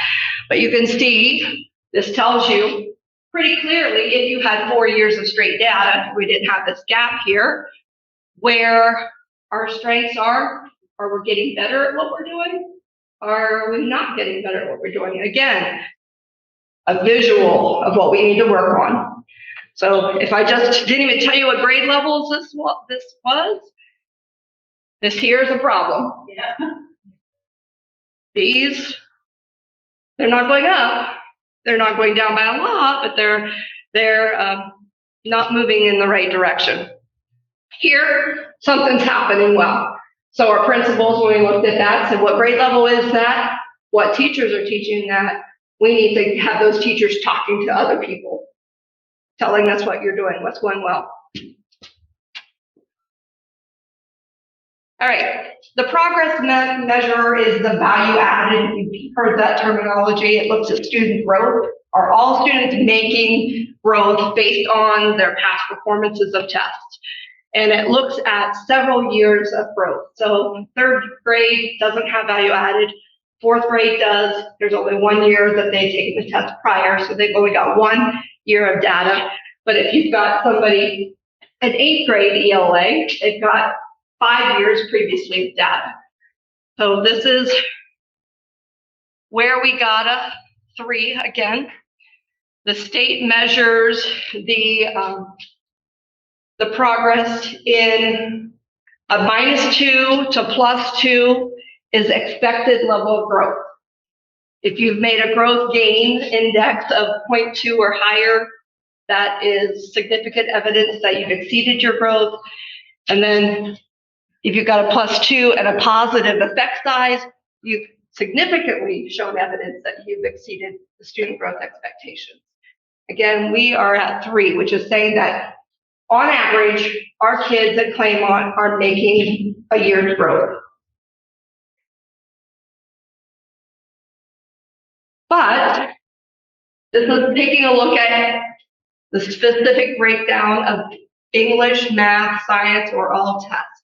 This is a clear snapshot of maybe some areas we really need to work on. So the slate blue, the slate gray, that is the 5-star.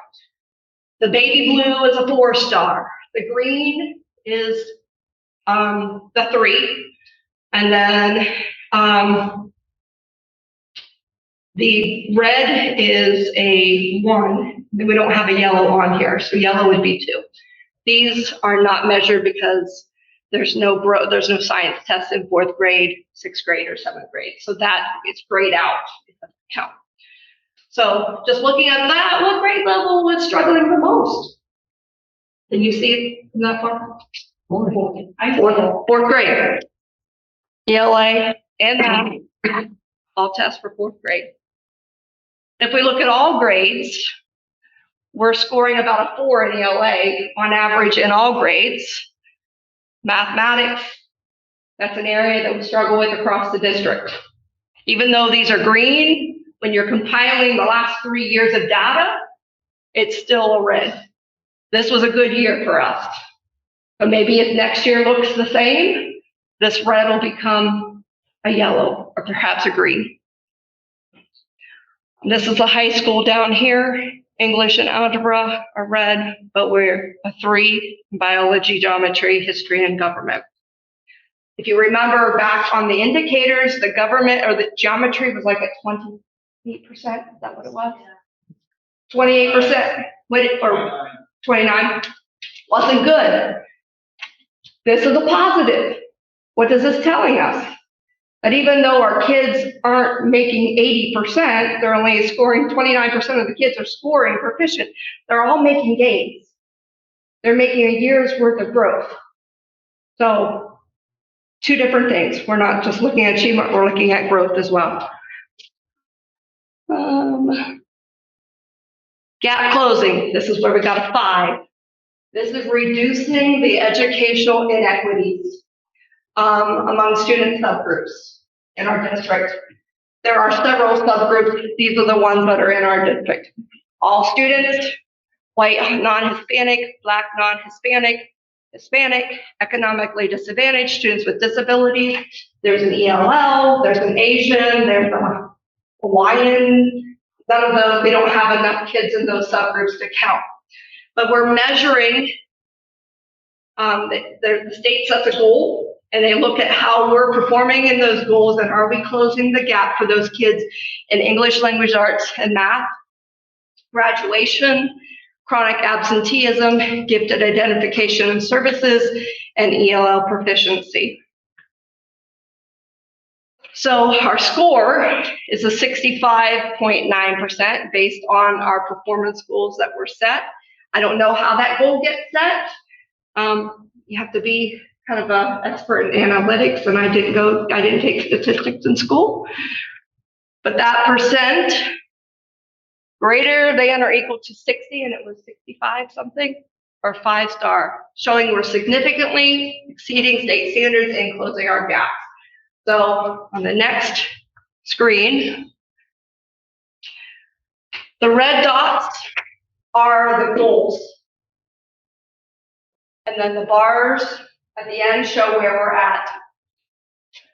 Orange is multiracial. Green is white, non-Hispanic. Yellow is economically disadvantaged. This periwinkle color is all students. The teal color is Hispanic. The black, the pink line is black, and then the baby blue line is students with disabilities. So looking at the red dot, which is what the goal line was, and where we're at, we're doing pretty good. There's only one area where we didn't meet the bar. One area here. One area here. And that area is white students. Yep, we're closing the gap with special ed. We're closing the gap with our economically disadvantaged. We're closing the gap with the minorities. We're not closing the gap with the white students. Are you only in one category? Like in my mind, I'm thinking we have all of those white, black, Hispanic, whatever, that are also economically. No, you could be in multi, if I'm a white student that had an IEP and that was economically disadvantaged, you could be in seven, yes. Okay, and that's showing English, math, and graduation. Graduation measure looks at a 4-year-old adjusted cohort graduation rate and a 5-year adjusted cohort graduation rate. I don't understand how they do the weights. They have a multiplier of weights. I'm not sure how that happens. It's established by a state, but we are scoring a 2. We used to, for several years, had 93, 92, 94% graduation. It's declined because of COVID, in my opinion. I think that's where I looked at data today. And most of our struggling students with attendance, with whether or not I looked at value-added scores, kids and what their projected growth should have been. Our high school students have negative growth. They're getting worse. And I think part of that is because they were home for 2 years. Get to do whatever they wanted at home and didn't have a structure of having to come to school every day. I know Mrs. Khan is struggling to get some kids to come back to school. So graduation has been a problem. We've had quite a few dropouts in the last couple of years. We're hoping that we're making some progress to stop that from happening. Even though Texas graduated with that class, She's not counted. She'll be counted in the 5-year cohort next year. That she did graduate on time. Yeah. She was very excited and proud of graduating, but, It's not about data. That's what it's about. yeah. Early literacy measure, that was another one we scored a 2 on. That measures reading improvement and proficiency for students kindergarten through 3rd grade. It looks at 3 different measures, whether they were proficient at the 3rd grade test, if they actually were promoted to 4th grade, and the improving K-3 literacy. Improving K-3 literacy measures 2 consecutive years of data to evaluate how well we're doing to provide supports for our kids who are off track reading to become on track. And I've got some. And again, we got 2 stars because our score was, I wrote it down, it wasn't on here, like 64.5%. So it's showing that that's an area that we need support on. And here's just a couple of the charts that are on the local report card. 100% of our kids met the reading guarantee requirements for promotion to 4th grade. That meant they either passed the test, or they've taken an alternative test, or they were exempted on an IEP from the 3rd grade guarantee, or they've had 2 years of intensive remediations, and so they could go on, or they've already been held back. So that's the 100%. So none of our kids were held back last year. How many at 3rd grade? How many 3rd graders scored proficient on the reading test? Our proficiency rate was at 59%.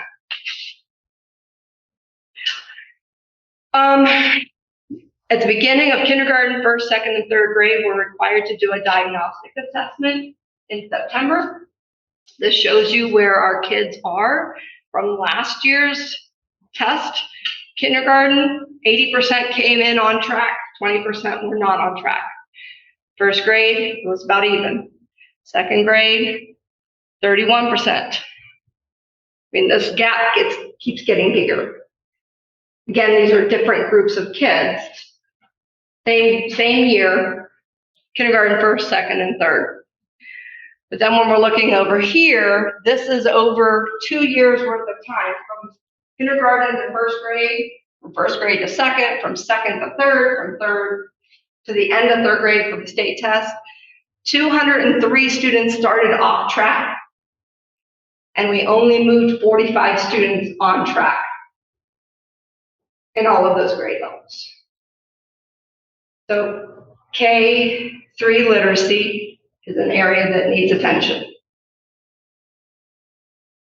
And that's why I think some of the conversations we're having at the first grade levels this year has been so valuable for them to understand exactly what their standards are. Second grade's going through that.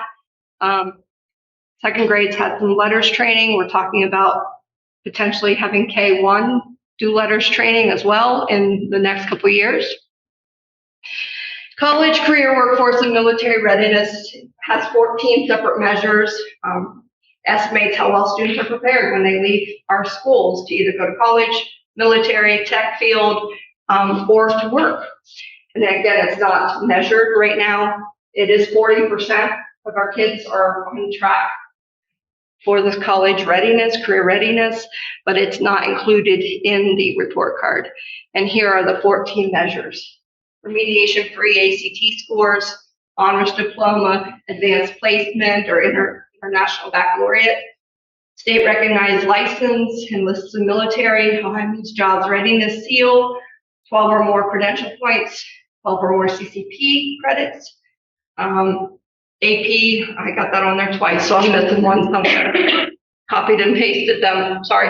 Completion of pre-apprenticeship or an apprenticeship and acceptance of an apprenticeship after school.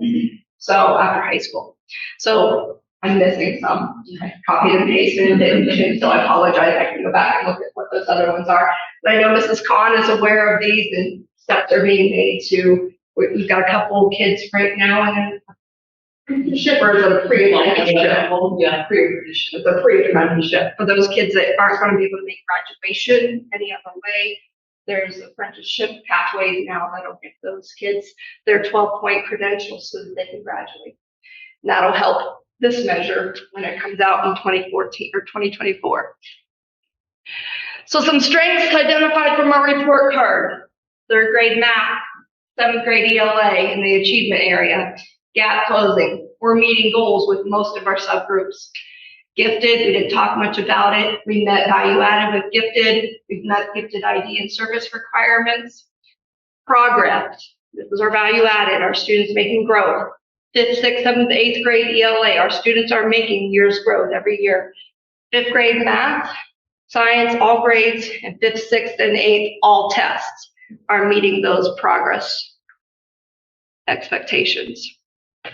Areas for improvement, achievement, 4th, 6th, and high school ELA, 6th through 8th grade math, high school algebra and geometry, so math is a big issue. K3 literacy, graduation percent, chronic absenteeism, and then progress in 4th grade ELA, 4th grade math, you guys identified that as an issue. High school ELA 2, high school algebra 1, and then math all grades. So I'm going to get this from Erin because I think I got it a few years ago. What are you doing? What are we going to do to fix this? We have a district improvement plan. It is not up on our website yet. We finished that in September. Went back and reviewed it at our last DLT to make sure these areas that we addressed or we identified on our local report card are being addressed with the plan. Teacher professional development. We're doing writing revolution training right now to help support literacy. We've got math training anticipated for next year. We started talking about that with our professional development committee last year. We'll be meeting next week. I think our meeting's next week to start talking about PD for next year. And that's one of the things that are beyond that. Literacy training for K1 and 4-5 ELA teachers in 23-24 and beyond. Professional development for administrators. I think I put in my report, high quality instructional materials implementation. Intermediate and school principals went through instructional rounds. We went into a math class training, and it wasn't about watching what the teachers were doing. It was helping administrators identify what good instruction is. So we're getting lots of training with that this year. It's free. They were looking for 2 districts are in our area that we're implementing a new program. And Mr. Wrench and I both saw it, kind of hit each other's elbows, hey, let's try this, it's great. So I'm sorry if you don't like it, but I think it's going to be a great learning tool for all of us.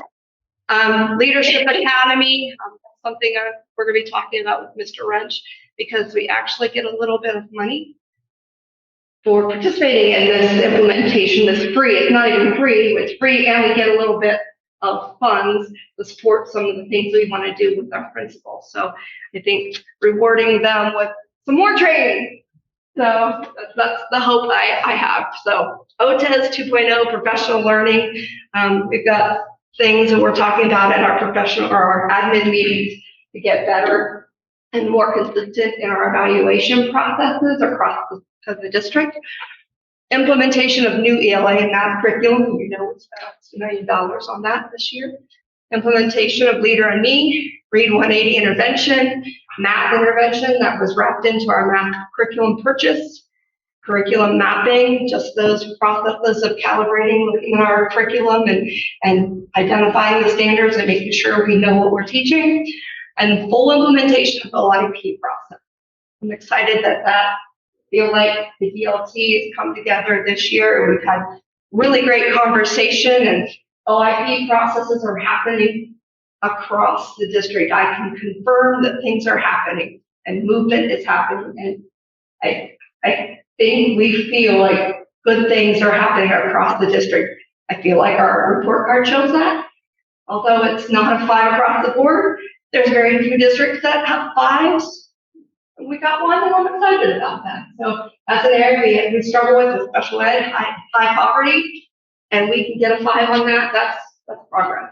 So anyway, any questions about the local report card? Yes. That's it. So,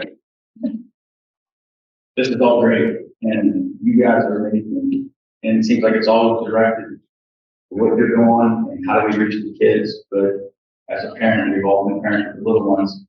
How are you reaching me at home, especially the kindergarten through 3rd grade where it starts, that foundation, reaching me to do more at home so I can better my child, that makes it better for you in the next class.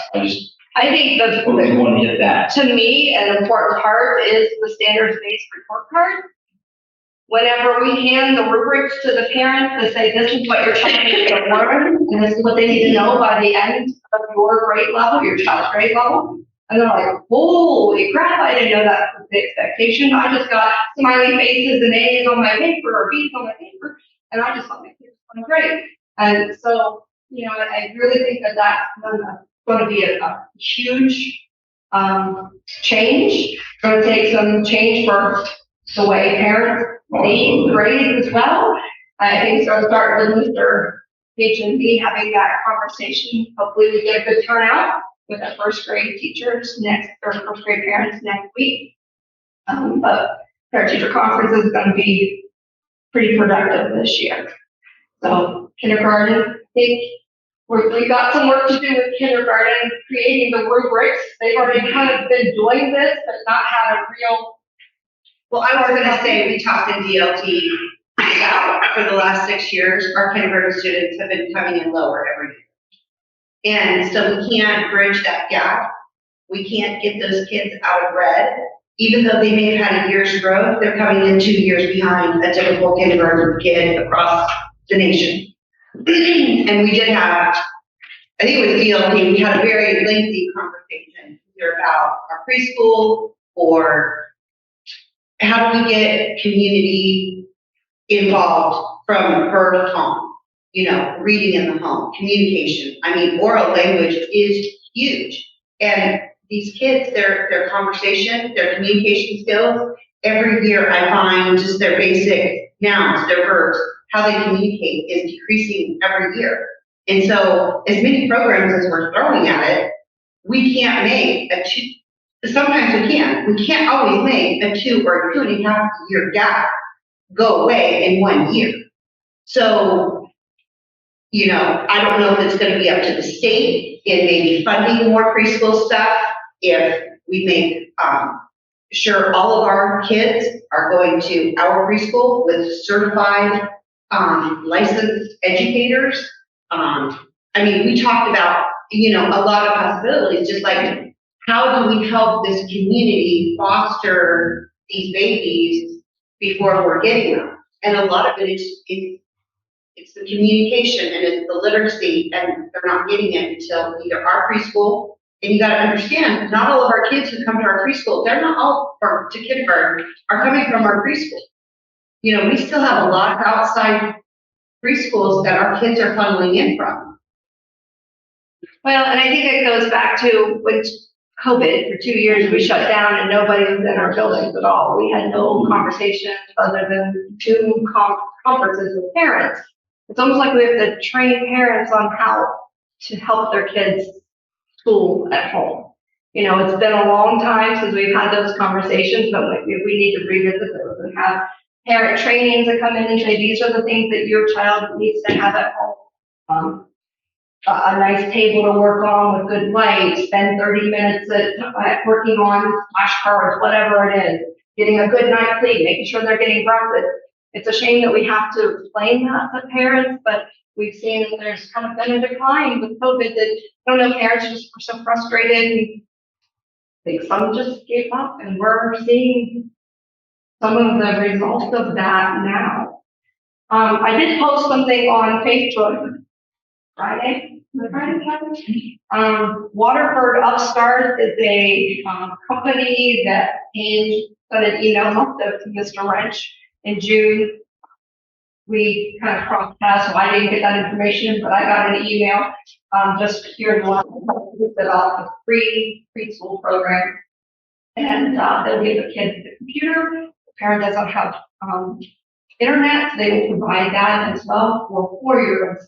It's a study that they're trying to do. There's a curriculum, 30 minutes a day. They're on their computers. They're guaranteed, I don't know if you can guarantee, but they're saying that kids will be entering kindergarten at intermediate to advanced level. I want to take the computers out of their hands and the tablets out of their hands and the phones out of their hands and have conversations with people. I don't think a computer program is going to fit. They don't know how to engage with each other. They don't know how to talk with each other. They don't know how to play. They can't write. They can't cut. Everything is thumbs and fingers. So, Yeah. I'm sorry, I want to that they agree that it should be all. So, I don't know what that looks like. I'm actually going to make my 4-year-old grandson sign up for it so I can see what the product looks like. And I'm all for free. I mean, if they're doing alphabet songs and counting, and yes, that's going to help versus having nothing. Yeah, absolutely, because they still do like the songs and the rhythm and the rhymes and the. Even they don't pay attention to that. I think comparatively in one of your slides, it looked like kindergarten, this report was for last year, right? It looked like kindergarten came in better prepared than your first, second, third graders did. 80%.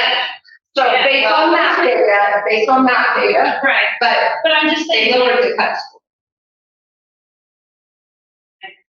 So our typical cut score. More of, if you're having that challenge, and I'm looking at data. We're on track. I'm gonna put a lot of points, dealing with those things.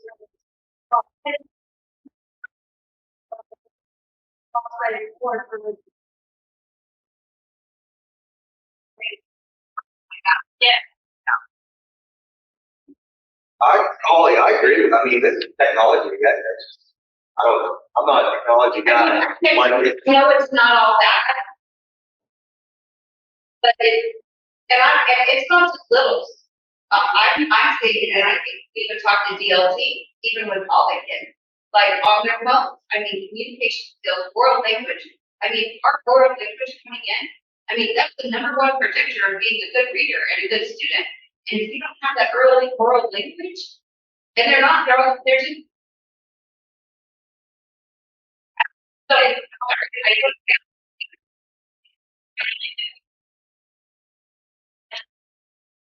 But it's that hard.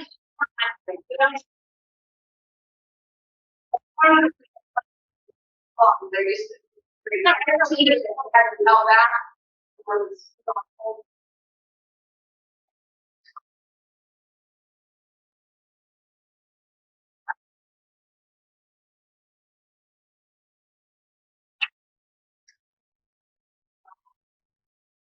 Probably our owner, but I brought it, was very frustrated. They didn't know how to talk. And I found that out at the dinner table. We sat down, we ate like sandwiches, and we did communicate. And I became the person. I really encourage, families, come to the meal table, not only should your children not bring their devices, but parents should not have devices while you're at the table and should spend that time communicating. And I was very frustrated. My phone was upstairs. In the living room, which was from here to where you were, text me and my phone blinked upstairs. Oh, somebody's texting me. I run all the way upstairs to find out that the kids sitting fighting from it's not any pictures. But so I really want to encourage families to please take that time to talk. I like to talk, so that's what it's about. Can you believe that? And I think that was how our families do. Yeah. I mean, thinking outside of the box, what kinds of things can we do to build, literacy rates? And I want to be able to reach some of the kids that you're not reaching, that the Head Start's not reaching, and the preschool's not reaching. And as a community, we need to find where these kids are that are coming into your kindergarten. And I don't know where to find them. Even the food pantry, I don't know what outreach programs we can find these kids and get connected with a preschool or a library program or something. Really expand somebody in the community. I don't think.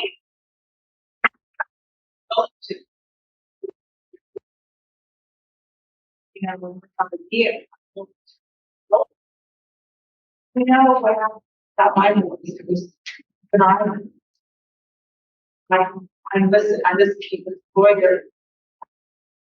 Shane, and I could see that.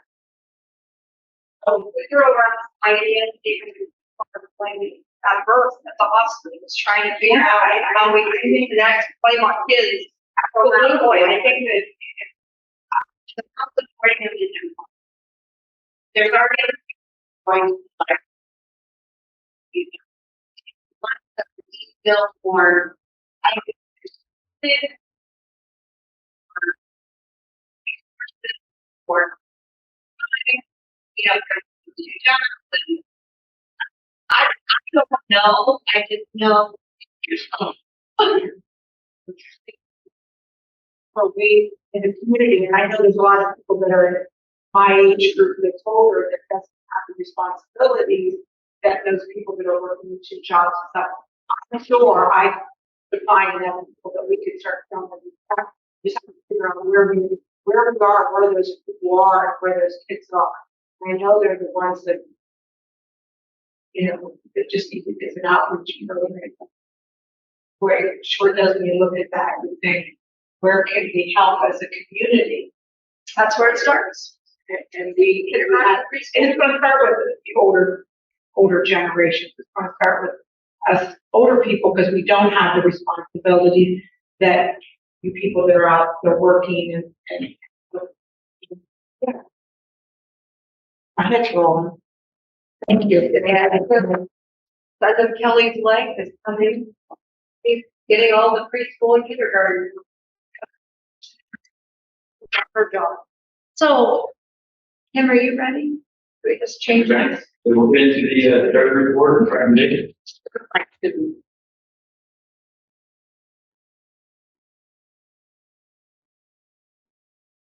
Just good for the next one.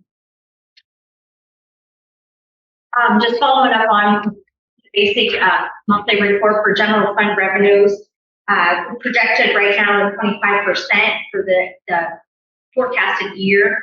In September, we received our second half one set of rollback taxes that come through our foundation payments. So you can kind of see our bar graph is still, you know, we're like 65% state funded compared to our local revenue. Expenditures, we're slightly below projected at this point. We're at 23%.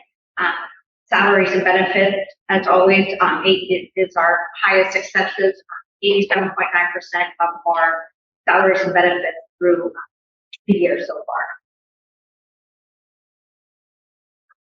Fiscal year-to-date total revenues of about 6.2, with total expenses of about 5 million. We did see a deficit in September of almost $140,000, but we're still at a surplus for the fiscal year of almost 1.2 million. We're at true days cash of the 138.35 days.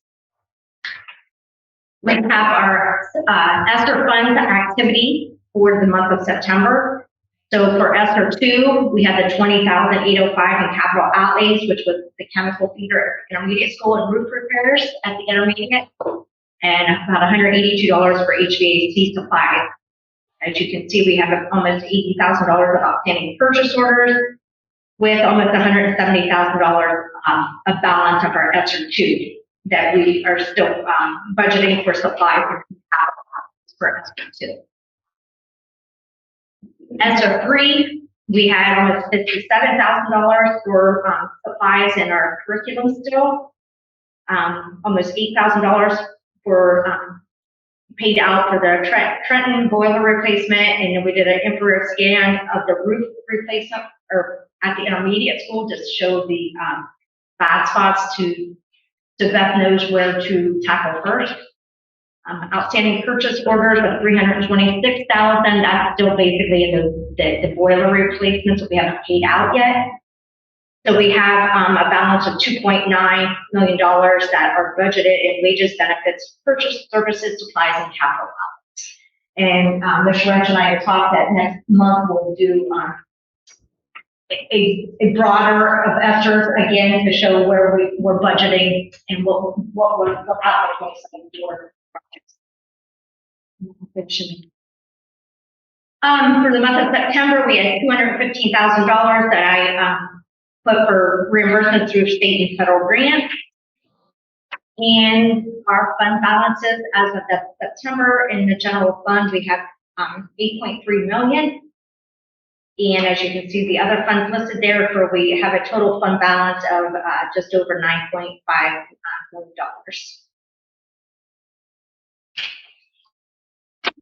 And then in your packet this month, there was a transfer request from Amy's principal's fund to the business program. They done a fundraiser last year. And then once we got the establishment of the business program student activity fund, we kind of forgot that there was $380 left in the principal, so we'll go ahead and move that over to, so Mr. Zimmerman knows what's in his account. And then you had student activity budget in there. So each year, by the end of September, each student activity is supposed to submit a budget to the board for approval that just kind of shows what they are projecting for their activities throughout the year, of what's going to bring in revenues in their expenses.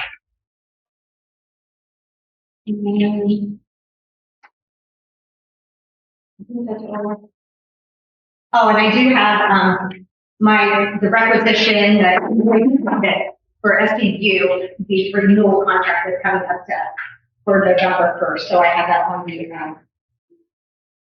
my agenda there for also approval. So any questions on anything that I submitted to you? I make a motion to approve items A through F as presented by the treasurer.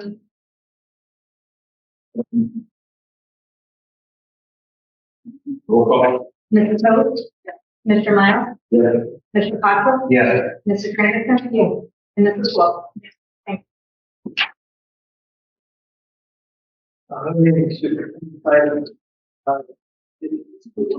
Hearing this, item, so, item A, so if there's a motion, a second, table.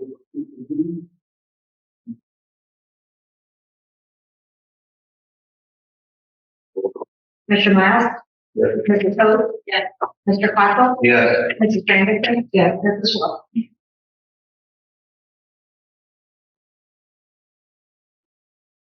Item B through N. B, except for resignation for current purposes for Kim Maxwell, effective December 31st, 2002. We have a couple resignations, Leanne Reichert and CAA, Wilson and CAA, and Cole, which is advised by the state. Their effective dates are marked for each respective person. Approving employment of 1 year government contract, 90 days probation after period. We have Jessica Smith, an education related to the zero. Please, Eric Nangus, as patient custodian class C, that's 0. For October. Rescind the contract with Benjamin Transportation, effective August 2nd. And we employ Red Pony Transportation LLC effective October 3rd.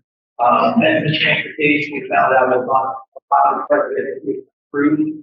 So we did a part of education through transportation company. We have David Maxwell for working with Parson as non-athlete supplemental. These have listed PAS, other we'll have some additions, correct additions, a couple meetings for these. We had a tuition reimbursement earlier, last year, tuition reimbursement that 35 classes. Resignation, we have fourth resident coach this school year. We have some athletic supplementals.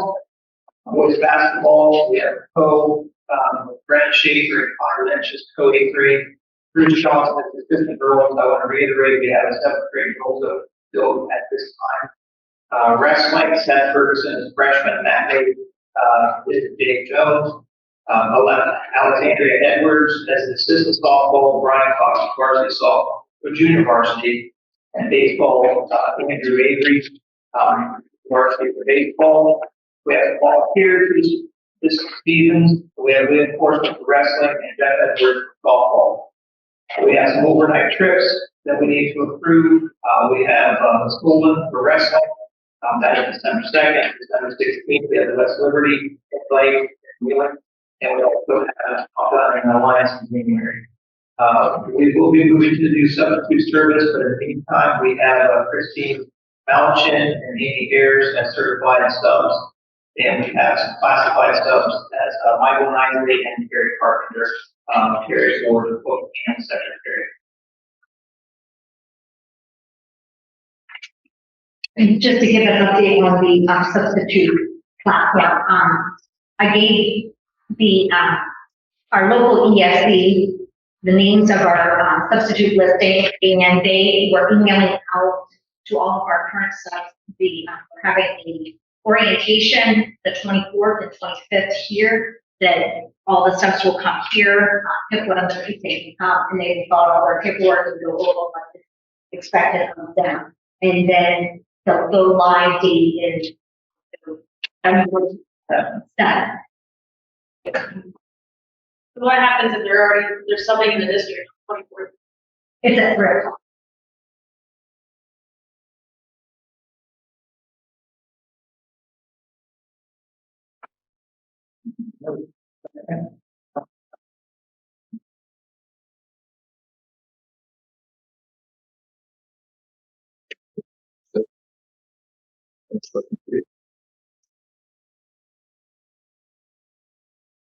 Make a motion there. Make a motion, please. Okay. Roll call. Mrs. Toth? Mrs. Grandison? Yes. Mr. Cottrell? Yeah. Mr. Miles? Yes. Mrs. Wall?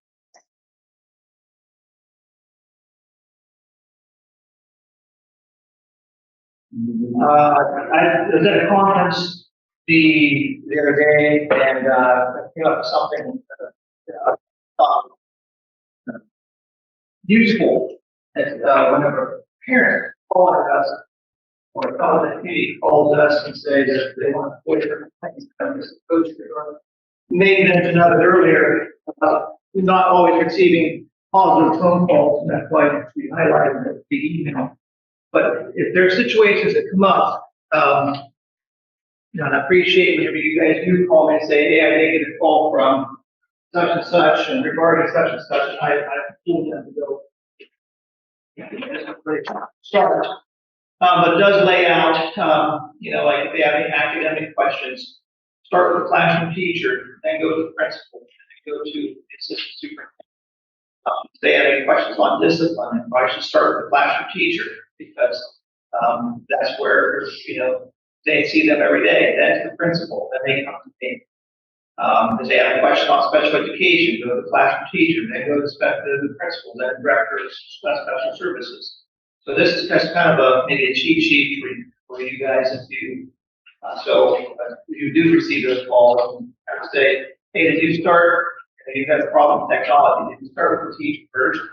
And then, you know, then they can say, well, no, and they call the principal either, you know, so maybe you start there, maybe they do have X, Y, and Z, and, that is, it's very helpful to keep the lines of communication open. So I just thought that was, interesting whenever I was at a meeting the other day. I did receive almost all of the, I believe, whenever, when I did receive a text when I woke up. Tell the door, he said, oh, and I don't know anything about it. Okay, no, I got it. No, I got it. I got the text message. Okay, I mean, I'm. Yeah. Okay.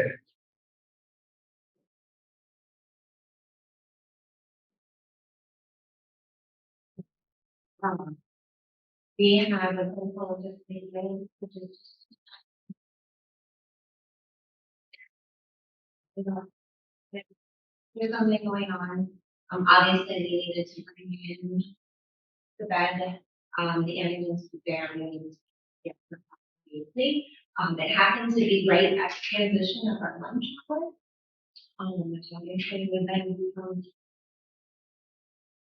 There was 50 students transitioning in the hallway, while we were trying to take care of something that needed medical attention. I did send that out because it took about 25 minutes from start to finish for everybody to get in, for her to get safe.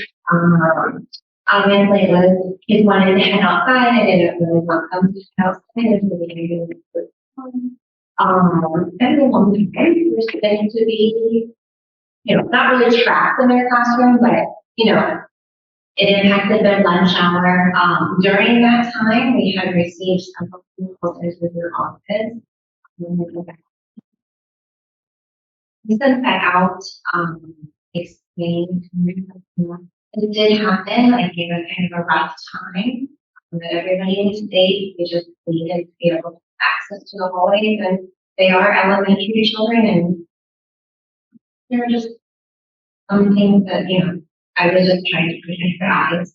I feel like that message, if I wouldn't have addressed it from my end, there's a lot of twisting or, you know, what has happened there. But really that's just the procedure to shut doors. We needed to assess something and we just really could not have a much. Well, thanks for the explanation. I had no idea. They texted me and I was like, I have no clue. I have no clue what you're talking about. I just woke up. I think I'll ask it before time.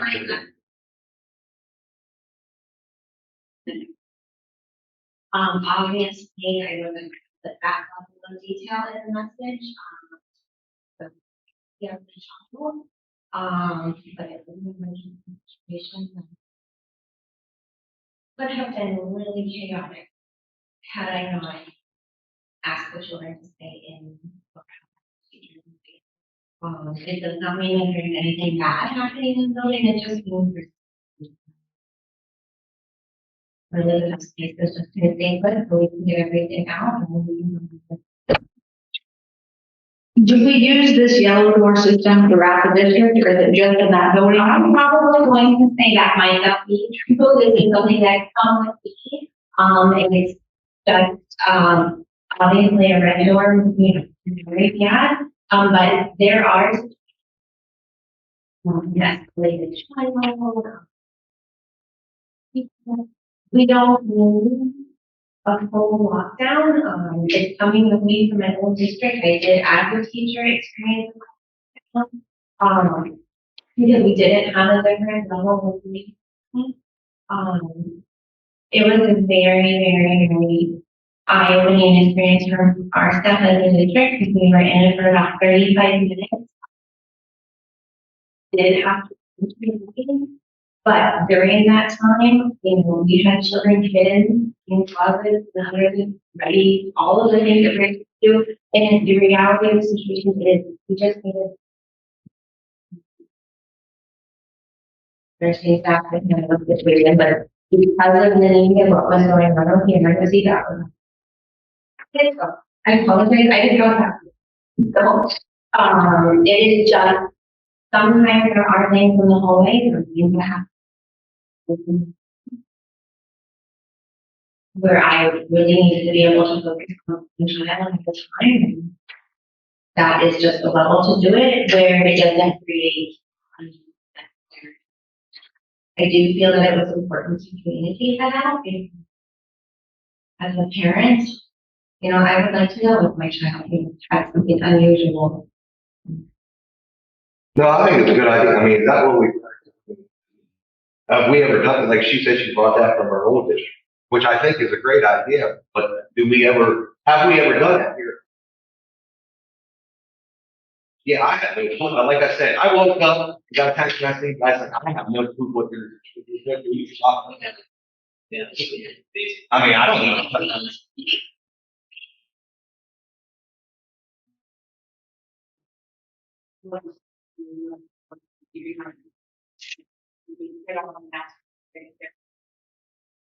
Please close your door, there's a medical emergency, everything's fine. And we communicate like that, not that we're calling it. We go, there's a great. That's right. It's, you know, we do. No one. As part of the, Kelsey's talking about is more the Alice training, where it's specific to, we have an intruder in the building, they're wearing two colors of brown. And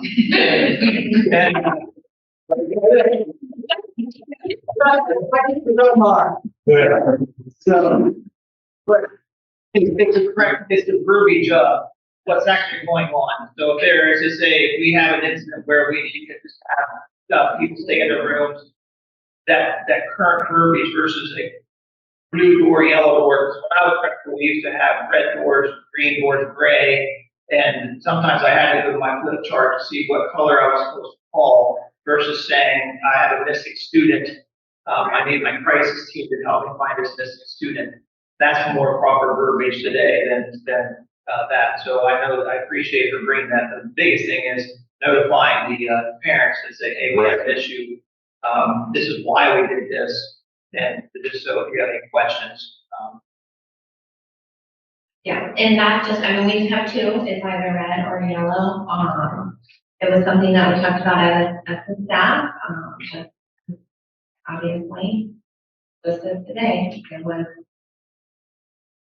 a need just to have some clear hallways, especially if they did in time, you know, that it was in at 8:30, that probably would have maybe have been different. It probably would have been the same thing, because we just don't need a lot of screening. I mean, especially in elementary level, at high school level, middle school level, totally different. But elementary kids, that's a lot. What happens to you? And there was an email text tonight to remind parents that they're going to Farm Relay on Thursday and Friday. We have a D day, so there's no school. So that is out and already. Back to the accommodations, I could have said something. I attended the Mustang meeting at the middle school. Plus, and I think to continue that, there's a lot of different stations, that's all kids, there was a lot of people there, a lot of food and even live music, so. Thank you. And I submitted my report to Mr. Rent before the meeting happened. We estimated over 600 people for the middle school. It was awesome. And I know Mr. Duffy had, Matt. Gee, we got a line. Yeah, because it was Steve, goes out of that. We're gonna. Sorry, it's a whole.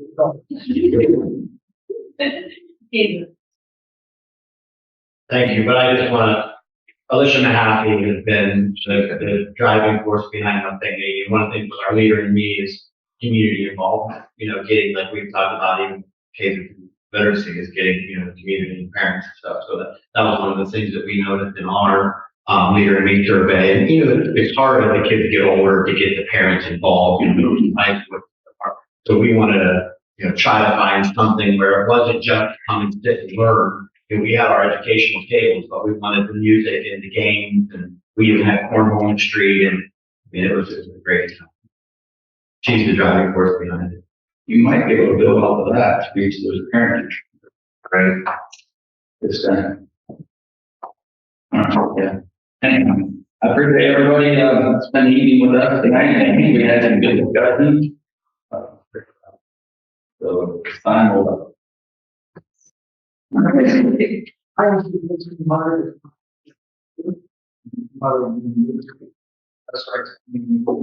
School conference.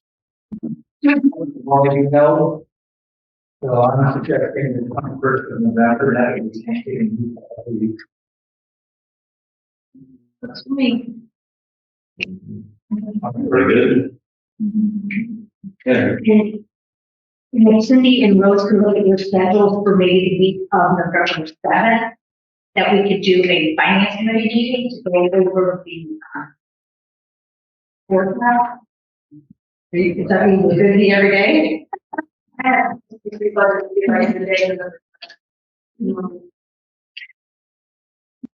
about, With Lois and you and I can talk in moments.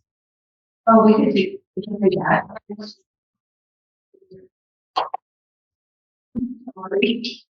We I'm not talking in moments. I mean, anyone was meeting, that's fine, just let me find out. That's during the day. Okay, so before we adjourn that, we're going to, yeah, we're trying for. Nine. 8:31.